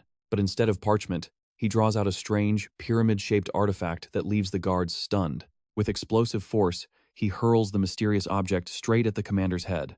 By some miracle, or perhaps through chillingly precise intent, the object narrowly misses the soldier, sparing his life. It hits the earth with a heavy metallic ring, forcing every eye to turn. The man's breath hitches as he realizes exactly what he is staring at. He looks at the traveler, completely stunned. How could someone hurl such a massive weight from that distance? Finally retrieving the golden emblem, he begins to wonder if this is a high-ranking identification card. A heavy silence follows as the weight of reality sets in. This message carries the authority of a powerful baron. He tells our hero to wait. Every detail must be scrutinized to ensure no mistakes are made with such a legendary relic. Following the verification, the massive gates groan open.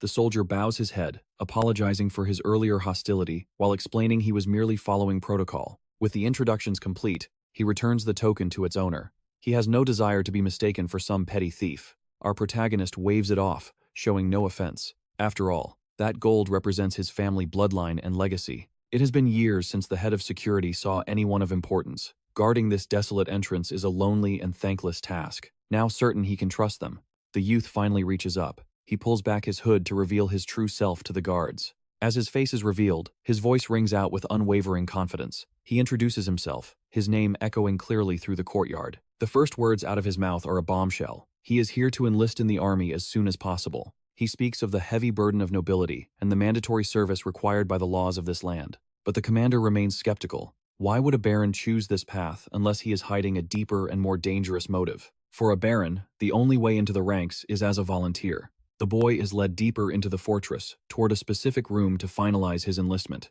An official offers a quick apology for the delay. The adventurer was kept waiting far too long in the cold before his summons. Luckily, the clerk confirms the details.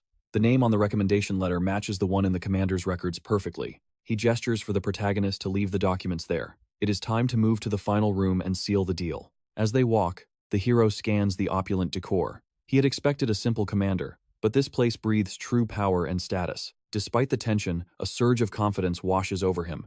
He can feel it in his bones that everything is falling into place. Sunlight pours through the high windows, bathing the entire hall in a brilliance as white as fresh snow. They arrive at the inner sanctum. The commander's voice booms from within, granting them entry so they do not waste another second. The soldier steps forward, introducing the new recruit. This is the young man who seeks to join their ranks.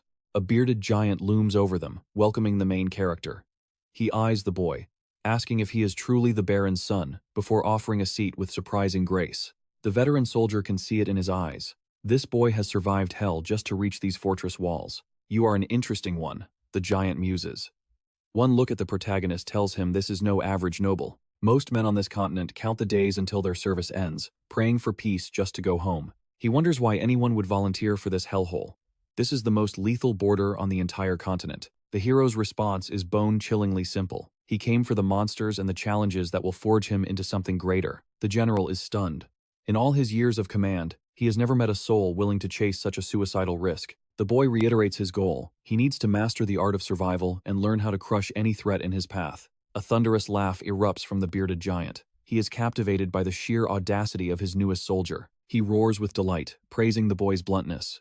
Honesty like that is a rare and precious trait in a warrior. But listen well, he warns. This is not the kind of place where good intentions alone will keep your head on your shoulders. Our hero knows the stakes well. He is prepared to bleed and train to ensure he adapts to this brutal environment. With a predatory grin, the commander challenges him.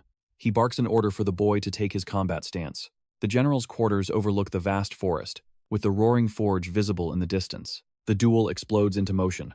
A massive steel blade slams into the earth with bone-shaking force. The man is a colossus, wielding a sword capable of felling ancient trees. The protagonist stares in disbelief. Is that even a real sword? The weight alone should be impossible for any human to lift. Yet the soldier wields it with a single hand. He claims the imperial sword art is a path open to anyone with the will to learn. He kicks off, the ground shattering beneath his boots. He charges like a runaway train to drive his point home. As the massive blade whistles through the air, he explains the secret. The difference lies in the raw effort poured into every strike. With milliseconds to react, the hero realizes he cannot dodge. He raises his blade, desperately activating his magical defensive skills. The giant does not let up for a heartbeat. He rains down a relentless barrage of blows, each one landing with devastating strength. But mid-strike, something flickers. The giant's eyes widen in shock as he pauses to witness the impossible reality before him. Against all odds, the fragile youth parries the strike at the final breath, defying the massive disparity between their blades. A smirk plays on the soldier's face as he realizes his new recruit possesses genuine, untapped talent. Clashing steel against steel, our protagonist asks with a steady voice if this trial has reached its end. The general admits the truth. He never expected the boy to actually withstand such a devastating blow. Seeing him still standing, the general gives no quarter, immediately winding up another soul-crushing strike with everything he's got. Realizing his commander has lost it, the boy weaves defensive magic to survive, while the man remains tunnel-visioned on the kill. Suddenly, a shift in the air halts the warrior's follow-through as he observes the boy's impenetrable defense. Pushing past his limits, the protagonist uses a single blade to halt the full, crushing weight of that colossal weapon. The commander stands frozen in shock. This kid just neutralized two of his deadliest consecutive strikes. A crimson-haired girl enters the fray, suggesting they both put an end to this reckless messing around. She notes that while most newcomers are disappointments, this boy is a rare breed of true skill. Watching the aftermath, she's stunned that a mere child could withstand the commander's legendary brute force. The giant then questions why the nobleman would send his illegitimate son to such a prestigious academy. It's revealed the father saw no future in the boy, especially after rumors spread that the last great war hero, Henry Morris, had perished. Even as a living legend, Henry was eventually extinguished by the continent's cruel and tyrannical emperor. The general laughs, calling the boy bold for daring to label Emperor Jackson's heir as corrupt.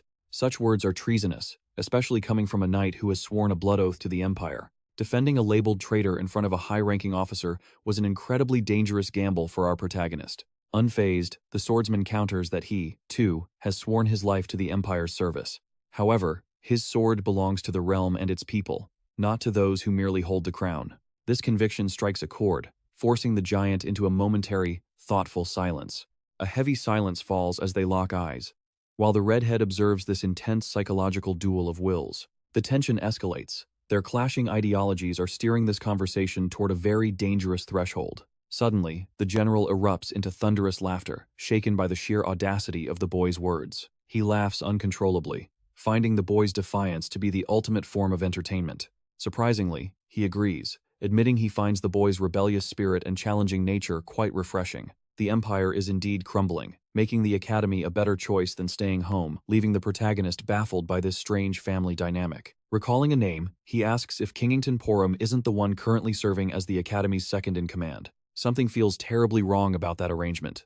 While the previous head was far more capable, the legendary Barhald retired as Grandmaster due to old age, leaving a power vacuum. He can't believe such a pivotal figure would step down during these chaotic times for the continent. Kingington now wields immense influence within the academy, the very cradle where elite knights are born. Regardless, the man welcomes the boy, promising a training regime that will push him to his absolute breaking point. He then proposes a second test to see the true limits of the young adventurer's hidden potential. When the boy questions the need for more, the man simply smiles, calling it his newest personal hobby. The three of them set off together, approaching a massive wall adorned with ancient, intricate stone carvings. The general barks an order to Tien, who instinctively understands and triggers a specific mechanism hidden in the rock. A subtle click echoes through the chamber as the ancient gears begin to churn. Blue magical energy surges forth, guiding the heavy stone door as it slowly grinds open. Beyond the threshold lies a massive, winding staircase descending into the dark bowels of the earth. The passage goes deep beneath the headquarters, concealing secrets meant to stay hidden from the world.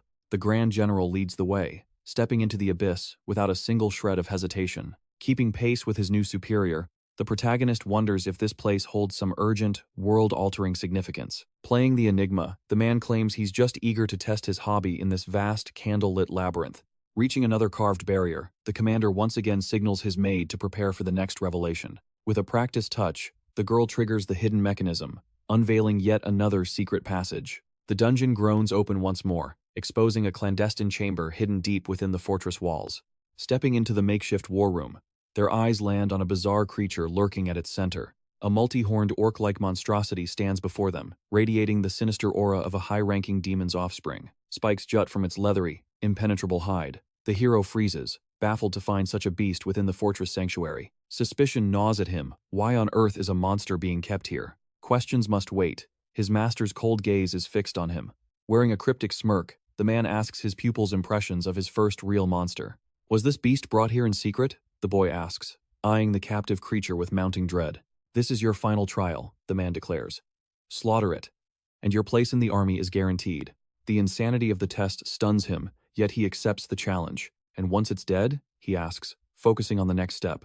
His objective is simple: execute the beast immediately to prove his worth in a true life-or-death struggle. He draws his steel for the fray, noting the jagged chips earned from previous skirmishes. He scoffs at himself, a mere fox masquerading as a bear, a facade he can no longer maintain. Just as the duel ignites, he triggers his defensive arts to bolster his chances. Purple mana erupts from his pores, weaving a shimmering shroud of aura around him. Like a bolt of lightning, he lunges toward the towering beast at full speed. The general observes with a critical eye while his maid trembles. Sensing the approach, the monster whirls around, eyes clouded with primal bloodlust. The main character narrows his eyes, scanning the beast's face for any sign of reason. Up close, the devil's features are grotesque. Honestly, he mutters, you're even uglier than I imagined. A sudden flicker on the stone floor catches his eye, sending a jolt of unease through his spine. Crimson runes pulse beneath his feet, a mysterious formation etched into the very foundation of the room. His veteran instincts kick in.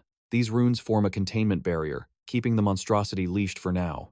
Before he can decipher the magic, the beast roars and charges, closing the distance in a heartbeat. Driven by pure killing intent, it swings. With milliseconds to spare, he invokes haste, his body becoming a blur of motion. He narrowly evades a crushing fist that shatters the stone floor into 1,000 shards. The shockwave sends him reeling. He digs his heels in, desperate to maintain his footing against the sheer pressure. Relentless, the demon presses the advantage, winding up a devastating blow fueled by singular, murderous intent. Instincts honed through hellish training take over. You reverse your grip, preparing a lethal, hidden technique. Your gaze is laser-focused on a solitary opening, knowing one slip-up means certain death. Your footwork is flawless, the fruit of 3 months of grueling, sleepless refinement. A deceptive flourish of your blade masks your intent. Infusing your strike with raw mana, you prepare to descend. Your blade bites deep, carving through muscle and bone with explosive force. The creature's pained howl confirms the hit was critical, visibly draining its monstrous vitality. But the beast lives. Rage flares in its eyes, its bloodthirst reaching a fever pitch as it welcomes the pain. You drop low, the whistling wind of a lethal strike narrowly missing your head. Death was just an inch away. Too slow, you taunt with a daring grin. Now, let's see what you're really made of. Your bravado stuns the beast. It never expected such defiance from a mere human. Shifting tactics, the boy slams his forehead into the creature's snout, a bone-rattling blow that disorients the giant. Confidence surges through the main character. The numbers in his mind confirm it. Victory is within his grasp. He executes a high-speed circular step, becoming a phantom that dances around the beast's blind spot. Reappearing behind his foe, he charges his blade with crackling purple energy. The monster's back is wide open, a perfect target for a finishing blow. Checkmate, he whispers, pouring every ounce of strength into his final swing. Utilizing his elusive footwork once more, he flickers behind the beast before it can even react. Pure terror flashes in the creature's eyes. Unflinching, the boy brings his blade down with lethal precision. His velocity is unmatched. The monster is still turning as the cold steel begins to bite. This was the perfect opening to strike hard without breaking a sweat. With a surge of power, the protagonist slams his blade into the beast's back, shearing off its lethal spikes and leaving it crippled. The monster bellows in agony, its strength fading. Once again, our warrior's brilliant strategy has triumphed over a seemingly impossible foe. He approaches the severed spikes, knowing they are rare materials for high-level crafting. Staring at the black object, he realizes his grueling months of training have finally paid off in full. He hurls the black spike toward the commander, proof of his lethal prowess and his right to enter the elite barracks. The spike thuds at the feet of the distant observer, who had been analyzing every move the boy made. "Should I clean this up so I don't stain the floor with monster blood?" the hero quips. The commander erupts in laughter at the boy's sheer audacity. The kid acts like he owns the place. Deep down, he's stunned. The boy actually slaughtered one of the fort's most terrifying captive beasts. Approaching, he asks how the boy knew the backhorns were the secret weakness, especially since no one had told him. "Just a gut feeling," the hero replies. "My instincts told me to strike there." He adds that its hide felt impenetrable elsewhere, forcing him to search for a hidden vulnerability. The general narrows his eyes, suspicious. He doesn't buy the intuition excuse for a second. Is there a secret he's hiding? The hero asks if more tests await, but the general insists that's enough. He won't let talent sit idly on the sidelines. He'll handle the cleanup personally. Tomorrow, the boy begins 1 month of intensive basic training. Suddenly, a redhead interrupts with a polite apology to the commander. The big man smiles. This timing is actually a stroke of absolute luck. He orders the hero to join the training midway. If the boy struggles, he'll have to study alone. The mage feels a surge of pride. He bows deeply, thanking the commander for this incredible opportunity. Don't mention it, the man says. This is a privilege earned only through elite skill and wit. It's the ultimate reward for the strong, a level of status commoners can only dream of. Before leaving, the commander asks if things are under control. The subordinate nods. He quips that his soldiers have grown soft lately, so they need a harsh wake-up call. Night falls on the fort. It's time to feast and recover. At the tavern, a drunkard slams his mug down. But the most out-of-control person is the captain, who is currently drowning in wine and making a massive scene. He traps the boy at a table, rambling about his youth. Tired of the endless rambling, the boy sighs. He doesn't care about his boss's past, but he listens to avoid being labeled a social outcast. Reaching his limit, he secretly activates a skill, a faint green glow emanating from his palms. He casts a powerful sleep spell directly at the captain to finally end the loud, drunken rambling. To his shock, the captain keeps talking, detailing his days as a wandering adventurer without missing a beat. Even with his eyes shut tight, the giant continues his monologue to Henry, completely immune to the magic. Henry panics. How can a top-tier sleep spell fail? It turns out the fort is protected by an ancient, massive anti-curse spell that nullifies all debuffs. Defeated, the boy is forced to endure the captain's endless stories until the first light of dawn. Suddenly, a carriage thunders down the road toward a mysterious, distant destination. Inside, the redhead looks at the exhausted boy, worried about his lack of sleep before the journey. "I'm fine," he yawns. "You're the one who'll have it rough on this dangerous mission." The girl suddenly remembers a crucial piece of information she almost forgot to share. She pulls a thick stack of papers from her bag and hands them over with a serious expression. "What's this?" he asks. She explains she's summarized all the core lessons so he doesn't fall behind during training. Touched, he thanks her for the meticulous care she put into those notes. Scanning the pages, the boy falls silent as realization dawns on him. To her shock, he hands them back, claiming he has already memorized everything. He reveals his photographic memory with ease, leaving her wondering if he is truly human. A genius stands before her as the carriage thunders toward their destination. Strange whispers from outside pierce the air, catching the attention of both passengers. They finally arrive at the training corps, the cradle for elite soldiers. With a polite farewell, she wishes him luck, promising they will meet again soon. She returns to headquarters, leaving the boy alone to begin his arduous training. The gatekeeper grants him entry, leading him into a dim room to finalize enlistment. The guard's first lesson is clear. Everyone here must be addressed as officer. As an apprentice, he is strictly forbidden from speaking casually to any superior. With a cold glare, he demands confirmation, and Henry answers firmly. The first step toward military life begins. To ensure total clarity, Henry interrupts with a crucial question, determined not to let any detail slip. He asks if he must master the curriculum missed during his long journey. Weekly tests are mandatory. Henry wonders about the dark fate of those who fail. Fortunately, failure is a rarity, as most recruits manage to pass these evaluations. Sensing an opportunity, he boldly requests to take the exam immediately to fast-track progress. The officer stares in disbelief, wondering how a novice could pass without lessons. He explains his personal training under the commander and wishes to prove his worth. The mention of the captain's personal tutelage leaves the officer completely stunned. He grants permission but warns that failure carries a heavy price under corporation rules. Relieved and certain of victory, the mage thanks him, while the annoyed officer vows to make the test impossible. Time passes, and the moment of truth finally arrives. He scans the complex questions, ready to prove his mettle under pressure. To raise the stakes, the officer imposes a deadline that seems downright impossible. The hourglass is slammed onto the table, and the grains of sand fall. Drawing from past life knowledge, he instantly recognizes the patterns of the exam. He breezes through the questions while the guard watches closely for any sign of cheating. Before the sand is half gone, Henry shocks the officer by announcing he has already completed the entire test. Bewildered, the man questions the boy.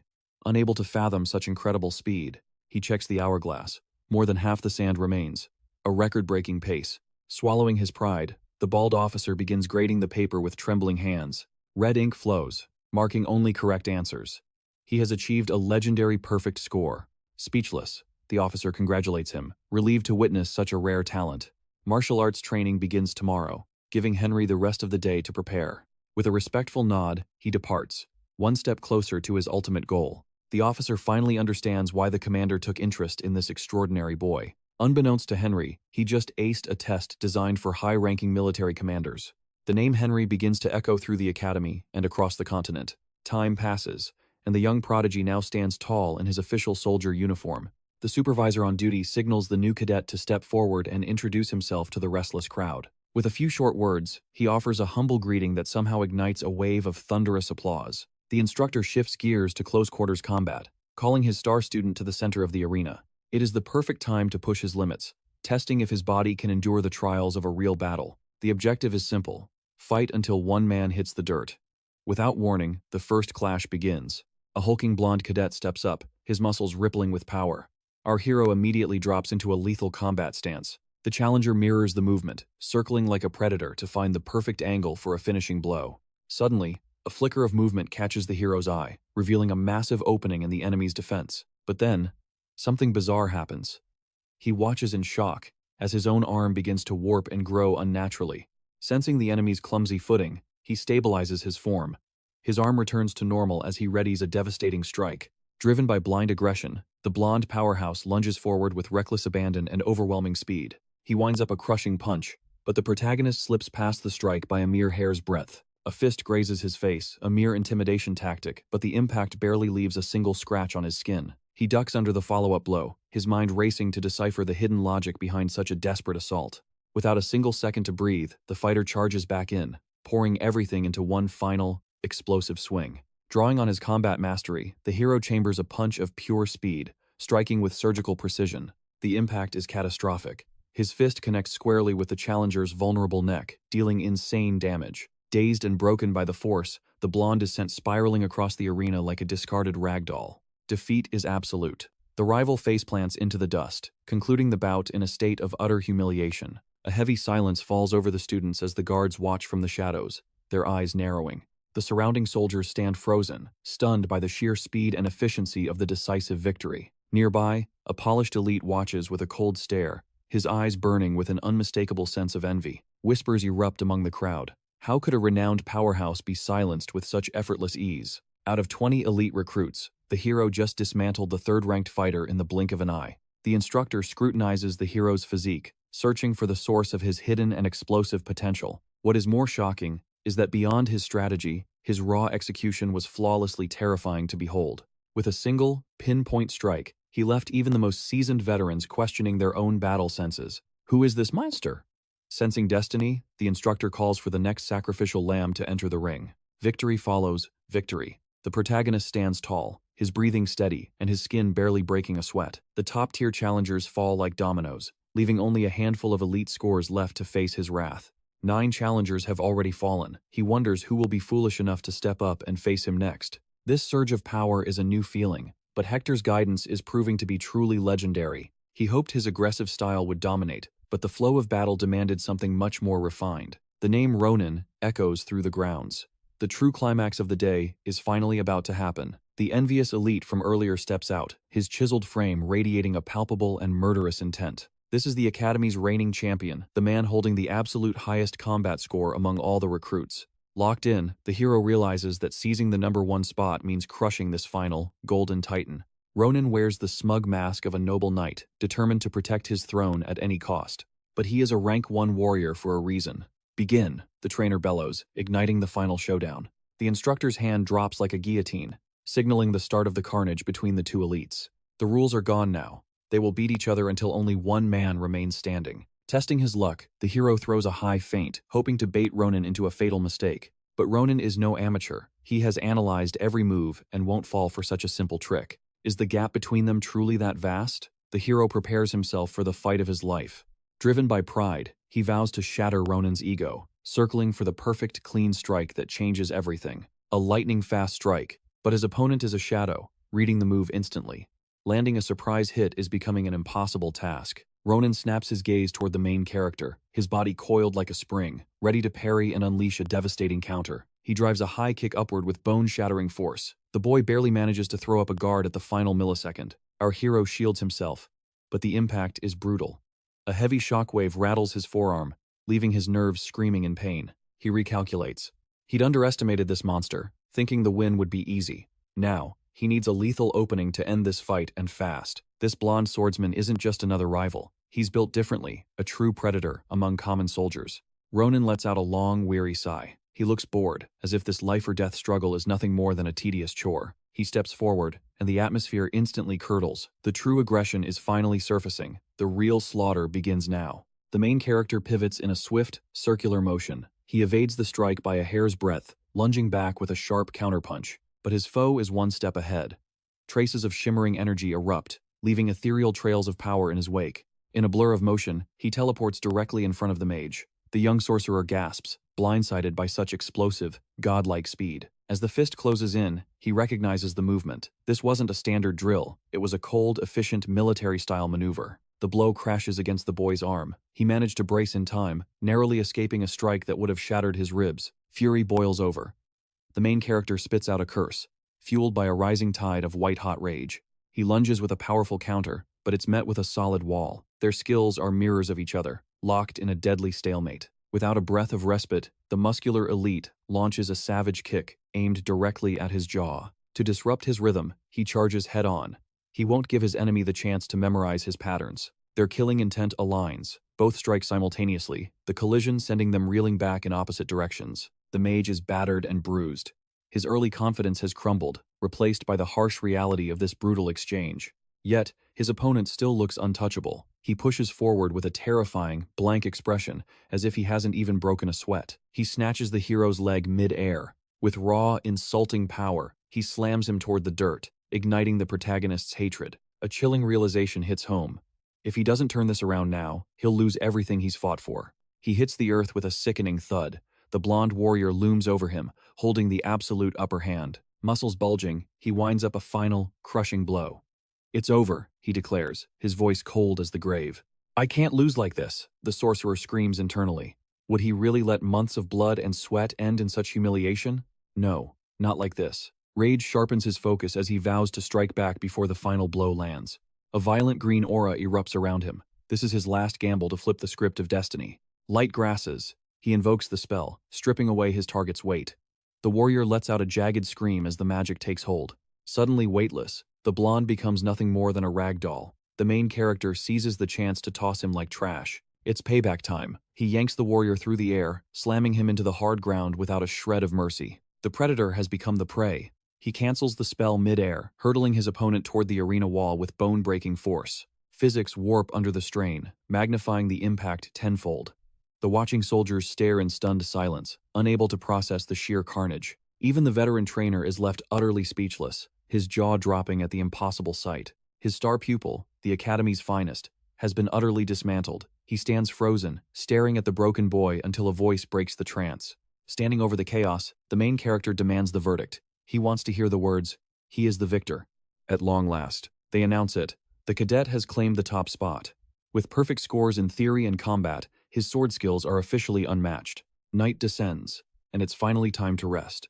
But as he enters his room, a shadow on his bed sends a jolt of alarm through him. It's him, his latest rival. The atmosphere in the small room instantly turns suffocatingly tense. Despite the sting of his public humiliation, the blonde turns away, stubbornly refusing to meet the protagonist's eyes. A smug grin tugs at the main character's lips. What a spoiled brat, he thinks, amused by the other's obvious saltiness. Setting the rivalry aside, he approaches with a friendly air. He asks for the boy's real name, offering a rare olive branch. "Let's start over," he says, extending his hand. He introduces himself clearly, waiting for a response. The blonde stares at the offered hand, his eyes weighing the cost of his pride against the possibility of a new path. Finally, the tension breaks. He grasps the hero's hand, his voice steady as he replies, "I'm Ronan Porum." The protagonist freezes in shock. That surname carries the weight of a legendary bloodline, famous across the entire continent. A firm handshake seals their newfound respect. The noble youth introduces himself, his voice dripping with refined elegance. Fear grips the mage once more. The name Porm echoes in his mind, triggering dark memories of their bloody history. He blunts out his thoughts with zero tact, appearing indifferent. A heavy silence follows as the truth emerges. He was merely adopted. Their patriarch, Kingington, achieved legendary status. By slaying a high lord, he claimed the title of the Empire's first sword. Despite his unwavering honor, the man was bound. He could never truly escape the crushing weight of noble obligations. The boy pieces the puzzle together. His vast knowledge of continental history allows him to decode the events of the past. Now he understands his classmates' incredible footwork. "Have you already mastered your family's secret techniques?" he asks, intrigued. He returns the question with curiosity. Such lethal close-range combat is something he's never witnessed before. Asked for his name, the protagonist replies instantly. "I'm Ronan," he says, flashing a grin that doesn't quite reach his eyes. Ever the opportunist, he declares his desire for friendship. The sudden proposal leaves the other boy bewildered by his timing. He simply felt that now was the time to speak up, acting on a sudden, unexplainable impulse. They erupt into laughter at the sheer absurdity of the moment. As the night deepens, their bond as academy comrades solidifies. The long, quiet hours of the night slowly slip away into the void of time. Dawn breaks without mercy, indifferent to those who spent the night awake in restless conversation. In the arena, the former top-ranked student vents his frustration. He can't believe he's tasted defeat. Yet again, extending a hand, he mocks the tactic. "Do you really plan to fight demons with nothing but a hidden knife?" He rises, brushing himself off. "You're too focused on being theatrical," he remarks, critiquing his friend's flashy combat style. Chuckling at the backhanded compliment, the fighter shrugs it off. "Those sound like the bitter excuses of a loser," he teases. A brief, intense silence falls between them. They lock eyes, their powerful physiques gleaming under the morning sun. Their instructor arrives, checking the rookies' scores. "Failures can transfer," he notes bluntly. "No hard feelings for the weak." He declares the end of training with a roar. Who's ready for a feast of meat and endless ale? With the semester finally concluded, cheers erupt among the soldiers. Rest and relaxation are finally within their grasp. As they prepare to depart, something odd catches the young adventurer's eye. He turns, narrowing his gaze at the distance. An officer approaches with urgent strides. He demands the boy's attention, clearly bearing news of great importance. The revelation is startling. The guard commander has summoned him personally. The suddenness of the order feels ominous. Guided from the grounds, he spots a familiar carriage. Waiting there is his fiery, red-haired friend, ready for the journey. Following a brief exchange, they waste no more time. They board the carriage, eager to reach their destination before nightfall. As the wheels turn, the girl breaks the silence. She asks him about his grueling weeks of study and training. He smiles, reminiscing about the intense training. "It was actually fun," he admits, "mostly thanks to your company." The commander, who holds the boy in high regard, would surely be pleased to hear such words of gratitude. She offers a stern warning to temper his ego. "You weren't summoned because you're the favorite," she clarifies. Curiosity and a hint of dread wash over him. Why would the commander summon him at such an unusual hour? Usually, the commander only toasts the elite. This time, however, his excitement for the protagonist's victory is unprecedented. Suddenly, panic flickers in his eyes. He's just remembered a crucial detail that he absolutely cannot afford to ignore. Drawing on her deep knowledge, she offers a tip. The commander grants a single wish to the top student. The opportunity hits him like a lightning bolt. His mind races, calculating 1,000 ways to use such a powerful reward. The carriage finally slows to a halt at their destination. They rein in the horses, settling precisely at the entrance. Stepping out, he hears her wish of good luck. "Thanks for everything, Tinai," he says, nodding to his loyal friend. She promises to wait nearby. "Tell a guard if you need me," she adds, her eyes showing genuine concern. The rapid-fire information leaves him dazed and confused. "Wait, what are you actually trying to tell me?" he asks, overwhelmed. With a playful laugh, she refuses to repeat herself. "You'll see soon enough," she calls out, walking away mysteriously. Shaking off the mystery, he prepares to face the commander. It was time to learn the true purpose of this meeting. Clad in a simple robe and clutching a heavy mug, the commander looks up in surprise at his student's speed. Entering the room, the hero gapes at the empty bottles. The commander has been drinking heavily while awaiting the report. A feast fit for a king awaits. His friend prepared a massive spread, unsure of his tastes but determined to provide a bit of everything. While they eat, he asks what the class ace desires most, ready to grant any wish now that the rumors are confirmed. Without a second thought, he accepts the offer, acting like a pampered child demanding his favorite prize. Outside the barracks, soldiers gather their gear, preparing to head home before the next semester begins. Our two protagonists join the crowd, clutching leather bags as they depart for an undisclosed location. After a grueling trek, the blonde youth drops his heavy pack to catch his breath, asking where his friend vanished to the previous night. It turns out he spent the entire night celebrating and drinking with the commander himself. The rumors of a special spa day for the top student were false, but the reality was far better. Word is, the boss favors the main character, grooming him for greatness while keeping him shielded from scrutiny. He dismisses the gossip, claiming it was merely a traditional honor reserved for the top-ranked student. With a mischievous smirk, the warrior suggests that they shared more than just a few drinks together. Grinning, he draws a sword from his pack, the ultimate prize won from that fateful night. This legendary gift is a spiritual blade, an essential weapon for high-level combat against supernatural foes. The blonde guy stares in total disbelief, shocked to see such a rare artifact right before his eyes. A flashback reveals the captain gifting the blade, watching his students' eyes light up with pure ambition. This weapon was blessed by high priests, forged specifically to strike down the most dangerous monsters. As the steel slides out, a purple hilt and an exquisitely handcrafted blade are revealed to the world. Magical runes etched into the metal glow with power, confirming its status as a masterpiece of war. Smirking with the confidence of a champion, he asks if his friend is turning green with envy. Irritated, the blonde snaps back, his jealousy clearly obvious despite his attempt to play it cool. Still, he vows to find an even greater treasure for himself rather than coveting what is already taken. Shifting the subject, he asks which unit his friend was assigned to, hoping they might serve together. The boy reveals he has been posted to the infantry unit, a solid and prestigious path forward.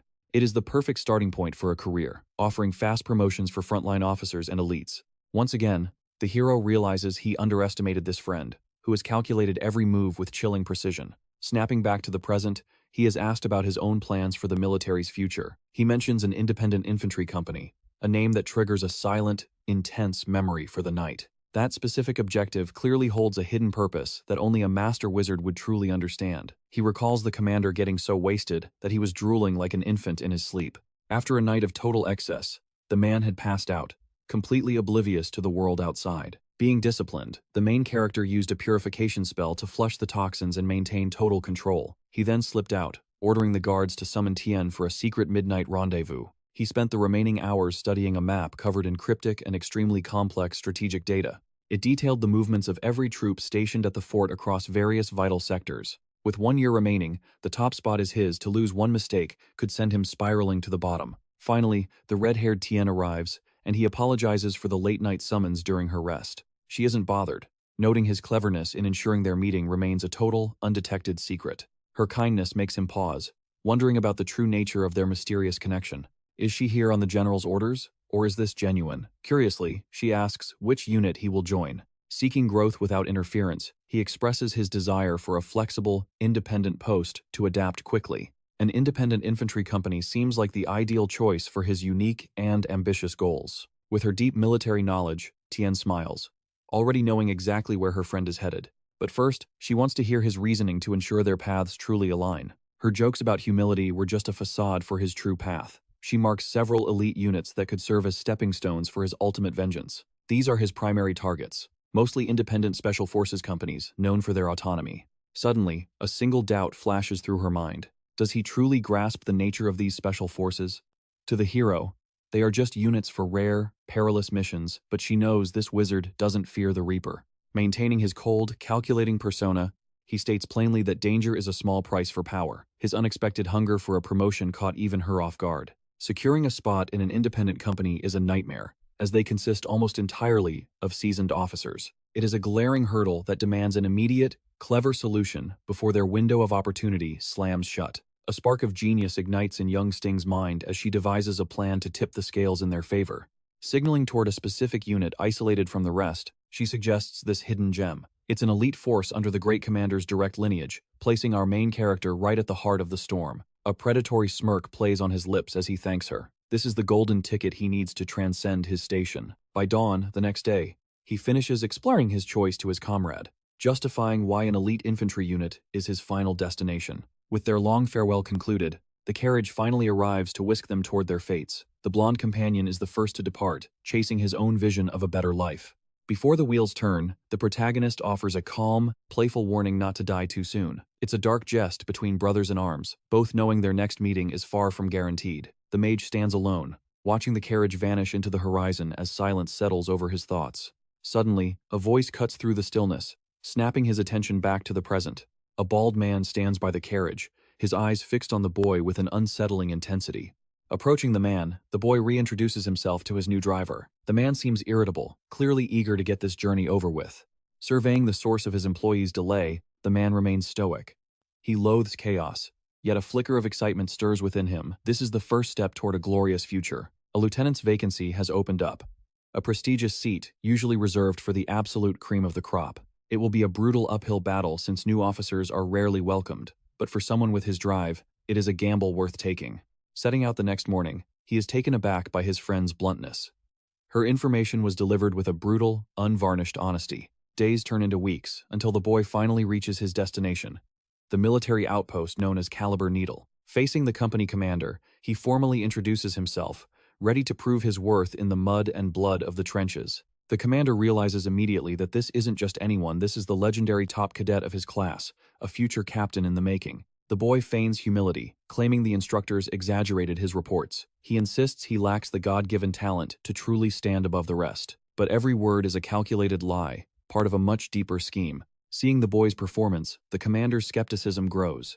Unlike the other impressed officers, this veteran isn't ready to trust a fresh face. He roars that this camp is no playground. If the boy wants to survive, he will have to bleed for every inch of respect. With a stern glare, the commander orders the new cadet to report to his official residence immediately. Stepping inside, he is met with a mountain of crates and a chaotic mess that would drive any sane man to despair. It is a cruel company tradition. The newest recruit must personally restore and inhabit the dilapidated old workshop. The catch is impossible. He must organize and repair the entire wreck by sunset, a feat no normal human could achieve. Without a second glance, the commander departs, leaving the wizard with a mocking good luck, certain that failure is inevitable. Taking a quick survey of the disaster, the boy realizes his new superior is nothing more than a giant, petty child. Indeed, even with an entire day of backbreaking labor, no ordinary man could finish this task within the time limit. But he is no ordinary man. He is a master of both the blade and the mystic arts. Chanting an incantation, he unleashes his magic upon the grime and decay, leaving the walls gleaming as if they were brand new. For the final touch, he summons a massive sphere of pulsating blue restoration energy. He hurls the purifying orb across the room, watching as the magic rewrites the chaos into a chamber of pure elegance. The resulting light is so blindingly brilliant that it pierces the very walls, illuminating the entire camp with its divine glow. The manor itself pulsates with raw energy, radiating a blinding light that illuminates the surrounding darkness. This mystical aura purifies the forest, leaving the grounds in pristine condition. Meanwhile, the captain drills his soldiers on the burning sands. A scout reports that the elite units have returned unscathed and awaits orders for their dismissal to the personal tents. With a sinister grin, the captain announces that there is one final place where everyone must assemble immediately. He chuckles mockingly, stating that the new lieutenant is likely busy scrubbing the warehouse floors at this very moment. The soldiers laugh, eager to witness the hazing of another arrogant rookie who dared to join their elite ranks. However, their expectations are about to be shattered. This mage is built differently and never fails to achieve perfection. Kicking the doors open, the captain bellows Henry's name into the vast, quiet space. He searches for the rookie, but freezes in shock, met with an eerie silence and a sight that defies logic. The once dilapidated warehouse now gleams with a brilliance, as if master architects had just finished a total restoration. Amidst the sparkling interior, the adventurer calmly sips his coffee, welcoming his superior with effortless, unshakable poise. The captain stands paralyzed, unable to believe his eyes. In all his years of service, he has never seen such magic. The restoration is so flawless that the walls shimmer with an elegant, regal luster that feels almost divine. Remembering his past life, the adventurer scoffs. He was a veteran long before this childish captain was even born. He asks if they came to inspect his work, playing it cool to avoid revealing the true extent of his powers. The captain clears his throat awkwardly, lying that he only stopped by to observe the cleaning progress. He then introduces the company members, the elite team responsible for the unit's most dangerous practical operations. Dressed in a sharp crimson lieutenant's uniform, the adventurer steps out to meet the men he will soon command. The soldiers' gazes are frigid, their hearts hardened by the lingering trauma of their recent, devastating losses. They still mourn their former lieutenant, a 5-year veteran who had been the heart and soul of the unit. He fell in the forest of evil, a cursed realm of absolute solitude, where even legends rarely survive for long. "I am your new lieutenant," he declares firmly. The men stare in stunned silence, their skepticism masked by rigid discipline. With no other choice, the soldiers silently accept the new reality of their leadership. He knows taming these rebellious troublemakers will require an iron fist and his own relentless effort. But he is ready. Approaching the first soldier, he demands a name, and the man answers, Hoden. His first command is absolute. "Lead me to the former lieutenant's residence." We go there immediately. They arrive at the memorial site, where he dismisses Hoden, ordering him to wait with the others until his return. He senses a brewing rebellion. These men are still bound to the memory of their fallen commander. In this private militia, emotions are a weakness that could lead to a bloody, internal conflict. He suppresses his sentiment, knowing he must win this psychological battle to truly earn their loyalty. Minutes later, the battalion is stunned as the lieutenant emerges with a crate, claiming to understand their grief perfectly. He reaches into the box, his movements deliberate and heavy with hidden intent. "Are you all paralyzed by the memory of Commander Carter?" he asks, his voice cutting through the silence. He mocks their sorrow, calling them poets who would rather sing dirges than face the morning sun. He douses the wooden crate in flammable liquid, his expression cold and unreadable. Striking a match, he commands the crowd to stay still, his aura demanding absolute obedience. He tosses the flame, declaring that the past ends here, showing no mercy for their lingering sentiments. The fire erupts, hungrily consuming the alcohol and incinerating every remnant of their former leader's legacy. The soldiers watch in horror as the bonfire roars, sending the ghost of their past into the sky. A soldier breaks down in tears, demanding to know why he would destroy something so precious to them. Overwhelmed by grief, the man loses his composure and lunges forward, acting on pure, irrational instinct. The lieutenant's eyes turn icy. Any further act of defiance will be labeled as an official act of mutiny. The battalion trembles. "If you want to honor Carter," he sneers, then becomes strong enough to surpass him. He remains terrifyingly calm, offering a final challenge to the mourning soldiers. He grants the man permission to strike. Goaded by fury, the soldier winds up a devastating, bone-shattering punch. The soldier lunges forward, fueled by pure malice. Every movement is a masterclass in lethal agility and raw, trained power. He braces himself, anticipating a strike that could end his life in a single blow. Crimson mana erupts as his magic armor flickers to life. He weaves through the air, narrowly escaping a devastating impact. Seizing the opening, he retaliates with a blinding strike aimed right at the bald man's temple to shatter his focus. His target is clear, the bridge of his opponent's nose, struck with bone-crushing intensity. A brutal elbow smash shatters the rebel's guard and balance. Dazed and disoriented, the man stumbles back into a state of total shock. Fueled by lingering fury, he refuses to let up, surging forward once more. Moving like a blur, he delivers a humiliating blow to the gut. The boy is sent reeling, soaring through the air from the force. Crimson sprays from his mangled face as his body slams violently into the dirt. Debris and dust erupt around the fallen warrior, marking a pathetic end to his challenge. With a cold, predatory gaze, he approaches his victim. He demands a name, ready to deliver a punishment befitting this insolence, clutching his shattered nose to stem the bleeding. The boy finds his jaw too broken to utter a word. He sneers, asking if the boy intends to remain defiant. Such silence only invites more agony. Trembling here, the soldier stammers out a name, one that sounds strangely foreign to the ears of the continent. He turns his venom toward the squad, berating them for losing their minds and discarding every ounce of discipline. This pathetic display is a stain on this land. He barks that the late Lieutenant Carter would be disgusted by their cowardice. The thought of their fallen leader watching from above strikes them like a physical blow. Stunned into silence, the warriors begin to question the very foundations of their loyalty. The captain of the guard dismisses the crowd. He has private business to settle with this arrogant new lieutenant. Behind closed doors, the captain slams his fist into a table, his body trembling with a rage he can barely contain. It's a pathetic, almost comical sight, a man consumed by a fear he tries to mask with fury. He knows if he doesn't act now, this upstart will start ruling the barracks with an iron, authoritarian fist. Desperation forces his hand. He must turn to a final, dangerous contingency to reclaim his power. As night falls, the flickering lights of the barracks signal that a conspiracy is brewing in the dark. Muffled whispers and heavy footsteps echo from a secret meeting room deep within the camp. The commander stands before his hand-picked conspirators. Terrified of losing his grip, he prepares to reveal a sinister plan. The trap is finally set. At dawn, the young lieutenant emerges from his quarters, head held high and completely unaware of the viper's nest awaiting him. The elite brass assemble in the war room, their faces grim as they discuss the fate of the special forces. Henry steps forward, formally introducing himself as the battalion's newly appointed lieutenant.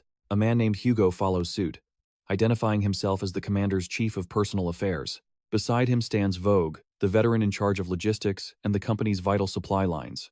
The blonde officer, leaning on his seniority, drops all formalities to speak with a jagged, disrespectful edge. He scoffs at the rumors, asking point-blank if it's true that the genius lieutenant knows nothing of aura. Our hero doesn't flinch, admitting he simply hasn't found the time to master such a basic concept yet. The room erupts in mocking laughter. Vogue sneers, joking that the kid must have lost his memories along with his common sense. He questions if this brat understands the dangerous ground he's stepping on. Despite his supposed talent, the main character remains unfazed, coolly stating that aura will reveal itself when the time is right. That calm response is the final straw. To the veteran officers, he's nothing more than a delusional, silver-spooned brat. To expose his incompetence, they demand a formal test of his knowledge regarding the specialized fields. But the boy counters sharply, claiming a commander's true worth is defined by his standing within the unit. He adds a final sting, perhaps they're simply terrified of what he's actually capable of. The blonde officer snaps, lunging to his feet in a blind rage and demanding a duel right then and there. He growls at the boy's arrogance, begging the commander for permission to crush this upstart in front of everyone. Overconfident in his own strength, the officer calls for the entire company to witness the lieutenant's total public disgrace. The captain sneers with contempt. This place will finally expose the pathetic vanity of a proud officer. He lets out a mocking laugh. "Aren't you itching to test your skills with a real blade?" he taunts. The lieutenant's patience snaps. That unshakable calm and endless nonsensical babble are driving him insane. A crowd of soldiers begins to gather. To them, this arena is nothing more than a source of bloody entertainment. They know Hugo is a combat titan. A monster of his level won't fall to simple tricks or basic strategy. Wooden swords or not, the stakes are lethal. Both warriors are prepared to unleash their absolute maximum power. To prove his undisputed dominance, he makes a choice. He will ignite every ounce of energy stored within his body. His legendary armor magic awakens. Red energy surges from his feet to his crown, forging an invincible hand-to-hand weapon. The crowd leans in, breathless. Everyone is desperate to see the outcome of this clash. The commander's roar signals the start. They charge like lightning, their blades erupting with violent magical energy. The boy's eyes turn cold and calculating. He begins dissecting the battlefield, searching for the perfect opening to end this. But his rival is no novice. Years of experience allow him to anticipate exactly how to crush his opponent. The atmosphere grows heavy with tension. Colliding energies scatter crimson sparks across the arena with every passing second. Then, in a sudden flash, a wooden blade streaks toward the sky. With one surgical strike, the protagonist disarms his enemy with terrifying ease. The bald warrior stands paralyzed in shock. It should be impossible for a low-class agility user to wield such aura. Hugo stares at his shattered blade in disbelief. His weapon, and his pride, have been snapped in two. The duel is over. The main character offers a sharp salute, acknowledging the intensity of their brief clash. He walks away with effortless grace.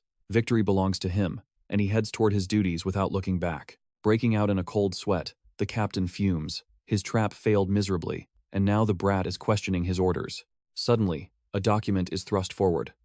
"A new mission has been assigned to you," the man growls through gritted teeth. He flees before another word can be said. The man is visibly shaken, his composure destroyed by what he just witnessed. Our hero lets out a bitter curse. Watching their pathetic behavior, he realizes his comrades are all cut from the same rotten cloth. Being a true intellectual, he scans the contract. He doesn't need long to read between the lines of this setup. It's a death trap. They're sending him to the forest of all evil, a Class 9 suicide zone. A shadow falls over him. He knows this mission is an extreme leap in difficulty for his current level. Survival is far from guaranteed. Meanwhile, inside the army headquarters, someone is granted entry to the commander's inner sanctum. Henry enters with a grim expression. He needs to discuss the troubling events from the previous night with his confidant. He questions the logic behind the assignment. Why send a mere student into such a needlessly dangerous hellhole? Those words strike a nerve. The drunkard's eyes flare with irritation at the blatant stench of corruption. It's revealed that Henry's orders were tampered with. Today's duty was supposed to be a simple transfer between divisions. The original plan was to gain experience through struggle. The general is baffled by the sudden resistance to the orders. The protagonist fires back with confidence. "I've proven my strength in duels, even against the great warrior Hugo." The old man recoils in pure shock. He can't believe a rookie bested the most elite lieutenant in the entire troop. In his entire life on the battlefield, he's never heard of someone winning with a single hit from a wooden sword. Even with his vast knowledge, this is unprecedented. He sighs heavily. Lying to escape your duties is a pathetic habit to start, boy. But the boy doesn't waver. "I can prove every single claim I've made," he declares firmly. The general's interest is piqued. He jokes about the sudden influx of good news, but demands the truth. Seeing an opening, the kid rejects the first mission. "Send me to the District 6 patrol zone. I have a specific plan." His true goal is hidden in plain sight. He's hunting the secret treasures marked on a map from his past life. He spins a masterful lie. "I want to learn the territory," he claims, hiding his true intentions. It's a flawless argument. The general, who was originally eyeing the 9th District, is easily swayed. But before the boy leaves, the man has one final word, a revelation that could make things very difficult for his friend. With a gaze as sharp as a blade, he speaks. "The moment this mission ends and you return."